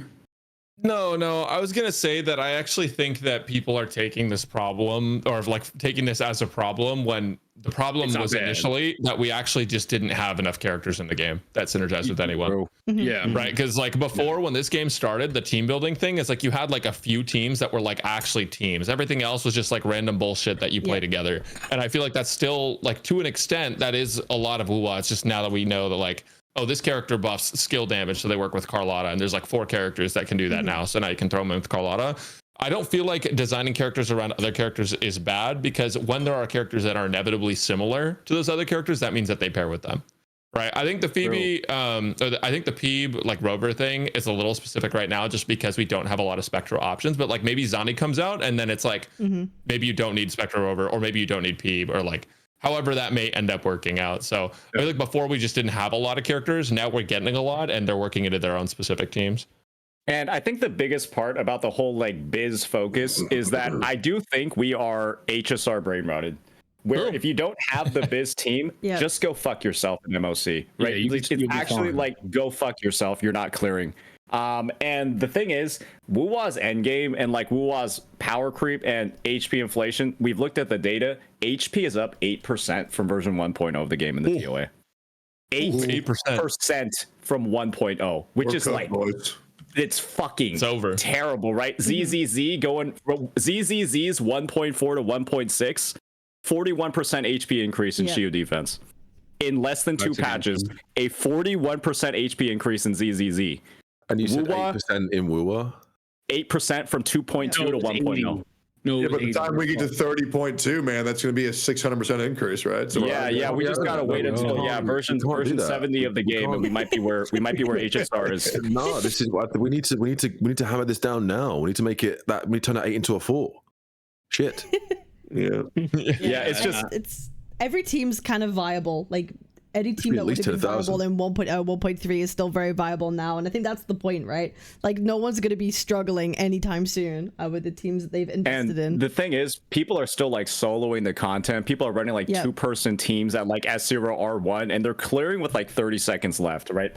And at that point, to like that degree of like flexibility in the teams you can run and like the amount of like investment you have on the characters, it's just, there's no need to ever have a biz in this game. It's just nice because you'll be able to see higher numbers, but that's really all it's functionally for. There's no need for any biz team for any content in the game currently, but you can't say the same in other titles. And I feel like that pressure that you feel to pull for biz, that pressure to like combat the power creep, is so apparent in the other games. It's just like bleeding into Wuwa, and that's kind of like where I think that whole biz focus and that biz mindset comes from. But there's just literally no need for it in this game, at least in the present state. I feel like a lot of people were bitching about that with Whimpering Waste, though. I feel like even a lot of people in this call were bitching about Whimpering Waste and like needing the right characters and stuff for it at that point. But maybe that's been fixed with the recent. Not me, bro. What I was doing for Weewa was like, why the fuck are we making a game mode where all the enemies do is just run away and you got to chase after them? I thought that shit was so fucking lame. Yeah. I wasn't worried about meta teams or any of that shit. I just think the programming was bad for that. I've been told they made the mobs a little bit more aggressive, but I haven't tested it since. I want to say something because of endgame meta. So I don't know the exact data on the HP inflation. I would have to look it up again. But 8% sounds very low, especially because the very first TOA like was significantly easier because you literally could not have like fully built units within time. So that boss must have been easier. Like it must have had significantly lower HP, so you could actually clear a TOA because people just didn't have the time to build units in 1.0. And the second thing is, even if you argue from the point of HP inflation, TOA is getting harder. And there's one significant reason for that. And that is, for anyone that has played 1.x TOA, you used to have 30% attribute damage extra.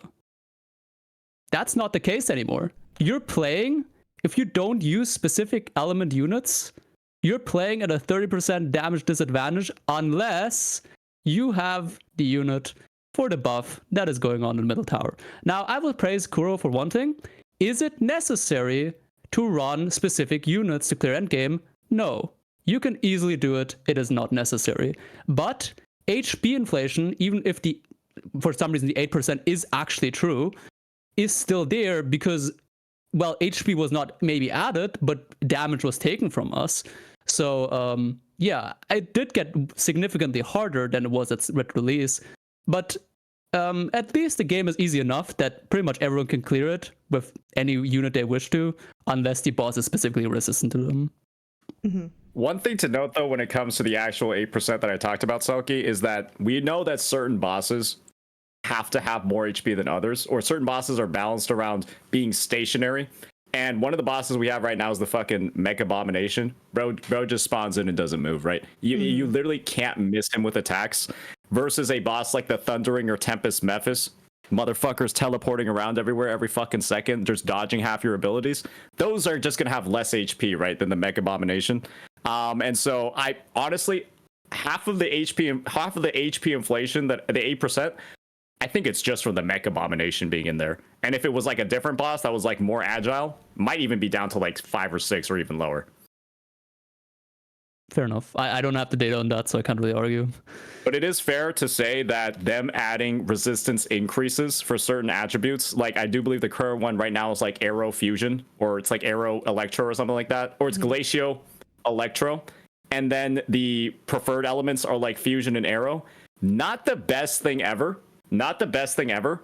But I will say they make sure that the resistance decreases match the enemy types on the floors. Yeah. And so the enemy floors will be a Glacio monster and a Electro monster, and those will be the ones on the resistance like debuff list. When in reality, right, you shouldn't be using those characters anyway because there's already an attribute disadvantage just from facing them against the boss. So it's not like they're like double or triple dipping where it's like Glacio and Electro boss and then Fusion and then the other element are also debuffed as well. So it's like you only have like 2 characters on the roster you can use. They're, you know, if they do go there, then there's probably going to be a problem. But since they match it up with the enemy types you're going to be seeing anyways, you're kind of like, most players wouldn't even use those units in the first place. Could you imagine they pivot all the buffs so like only the banner unit is the only character that has like the buffs in TOA, and it's just like, if you want to beat it, gotta pull the new fucking character. That'd be dog. Well, pull Zanny, brother. That's it. That solves all the problems. Is pulling Zanny. That's really it. But think about it. Think about it this way as well. Every single version of Rover, it's fine. Every single version of Rover has had like the ability to be a DPS or like be a carry of a team, and so functionally, right, by the time we get to the end of the game, you're guaranteed at least, you know, 2 versions of Rover that should be usable, even with those restrictions. Fusion Rover. Oh, and they're not dog shit like the Traveler from Genshin. Actually, yeah, nobody's using them, and nobody's using them in worth anything. No, absolutely. Awesome. I don't know. It's a pretty cool water gun we got in Fontaine. I'm not gonna lie. Oh my fucking! Is Pyro Traveler even any good? Does anyone play Genshin? Is Pyro Traveler even like worth it? They're good if you don't have like any of the other Outland characters. Okay, well. Oh, so that answer. Okay, there you go. Then there's your answer. So no. Hey, Pyro Traveler is one of the only Pyro characters in that land. The only other one is the Archon, the region of Pyro. To be fair, it's better than Hydro. Like, I don't know what the fuck they were even thinking with Hydro Traveler, man. Like, I have no idea how they were like, yeah, this is good, guys. Keep this in the game. Like, because Dendro Traveler was like actually really good. Like, Dendro Traveler was pretty solid at the time, but yeah. Dendro Traveler is only good because Dendro's broken. That motherfucker's ass, bro. I'm just gonna keep it a stack. Anyone who tells you otherwise, they literally added a limitation to Dendro Traveler's kit where you can't use them with Pyro because their lamp fucking explodes. Yeah, and then if you don't, why? If you don't have Fav or Sack, you're fucked. Like, it's not it. Like, that motherfucker's ass, bro. It's ass. Awesome. He's weak. Well, I think that kind of wraps up everything we all wanted to yap about with 2.2. We're gonna, I think, wrap it up here. I appreciate everybody who has been on today. We've had a lot of really awesome discussions about story, about characters, about plot, about events, about end games. And I think overall we can all safely say that 2.2 has been a pretty good patch, right? Solid. Nah, it was all right, man. I'm not gonna lie, bro. All right, It's man. cool. I'm gonna go play Wizardry. I'm good. Yeah, that's it. Right. Once you've all played 2.2 in WoW, you should all go play Wizardry instead. Like that's what should happen now. You've done 2.2. Now play Wizardry. You know, you're starting tomorrow. I'm starting it tomorrow on stream. Yeah, Wizardry. Oh my god. Okay, base. I'll have to watch that. That's Pete. I'm gonna go pull Casterus. You know, I feel like That's true. Oh yeah, who's pulling Casterus on this call? Who's pulling Casterus on this call? I don't know, guys. Who's pulling Casterus? I'm pulling Casterus. I'm doing it. Brax, it's happening. you know what? I'm gonna pull in solidarity with you. Fuck this shit. I'm getting on the game right now. I'm launching it. You know what's crazy? I'm so detached from Honkai Star Rail, I actually forgot who the fuck that was. I was like, is that the name of the bard chick, or who the fuck even is that? I haven't played HSR since Face Shao came out. ooh, I haven't played it since Sting Yuan. your account's great. Okay, so you haven't played the game, so you haven't played the game. No, Just haven't 1.0 played was it. peak. I don't care what anyone says. 1.0 was really good. Everything after that, I wasn't interested in. I think everyone agrees that HSR 1.0 was a very, very good patch. It was amazing. It was so good. Like probably one of the best in gacha history, if we're frankly being honest. Yeah. Then they just did fun. absolutely. Then they just proceeded to make it worse every single future update. Yeah. Yeah. Wait, Wizardry is the better game. Correct. So if you The want to get Genshin to Well, you can't finish a game. needs to be studied. I haven't even played Wizardry. I know it's the better game. You know, Gender Wizardry is setting. one of those. Wizardry is one of those games where I like sometimes I like wish I was blind. Then I feel like I would really enjoy it. Bro, if you get over the graphics, I'm telling you, the graphics aren't even that bad. Like kinda straight get up, used like, to It's it. nostalgic. Is what it Get is. used to it. You actually kind It's of like end up such- liking them. It's like actually this like fits. It just fits somehow. There's been It's times also where challenging, like off rip. Like it's a hard video game. yeah, like there's been times where I've been in one of your streams watching Wizardry for the first time. Like, what the fuck? Oh, actually, oh shit. Hold on. Let me watch this shit. I love this shit. What is this? And What level are we in Wizardry, out of curiosity? Before I'm early. Oh, I'm level 200. Dunno. So actually, you can't get to level 200. So No, I'm just keep counting. I'm just stuck up. yeah, I'm Yeah, not- level 11, right? Exactly. Level 11. no, that makes sense. Just want to let everybody know here. I am now level 45. Oh, shit. So it is what it is, Damn. boy. Back on the grind. Okay, shit. Is there good ass game, man? Yeah, one more hunter exam and I'm max level, bro. I'm actually fucking stoked. Honestly, What's the you max kind level of of like Wizardry? sped through that Level so 60. quickly. Like actually getting max Oh, I level so didn't- no, no. quickly. Like I I don't did think not Genesis speed took that through long. shit. Like Genesis took I did not months, I speed think. through shit. I've played like fucking 280 hours. Right, but like it's such a short space of time. I mean, like in terms of like days. Oh yeah, right. but yeah, like I am taking my time with everything. Yeah. And it's just fucking so good, man. I played this whole. Yeah, not sure if you could tell. I played this whole fucking podcast, bro. It was so good, man. I haven't Then I even got tried stuck, it. so I had to Like, keep on using my phone to figure out what the fuck I'm doing right now. It's insane. I haven't tried it yet, so I keep hearing you saying Hunter exam, and I just keep thinking of Hunter every time. That's the whole point. Yep, absolutely. Yeah. Yep. It's code. It's code. It's code. Yeah. But it's very good. But yeah, now everyone's finished 2.2. Wizardry's it. Have you done the level 30 hunter exam, Kate? No, I'm doing that tomorrow. I'm doing that tomorrow. You're about to get fucked in the ass. That no, I have ridiculous. Yakitarina and a Boris. Apparently I'm fine, right? Apparently I'm just fine. If you play well. Okay, well, I played perfectly, so it'd be fine. Don't worry. Oh, okay. Yeah, All we're right, fine. yeah. First time. Yeah. Yeah. Oh my god, it's such a fucking nightmare, bro. It's a nightmare. Okay, awesome. Well, I appreciate everybody who's come to Yap today. Thank you so fucking much. It's been a lot of fun. Thank you. I hope everyone has a lovely rest of their evening or night wherever you are. And I appreciate you. And thank you so much. And thank you for coming to Yap for 2.2. Thank you. Appreciate you, Cap. 07 boys. What's up? Bye. Thank you for the invite. Thank you. Bye. Later. Formula.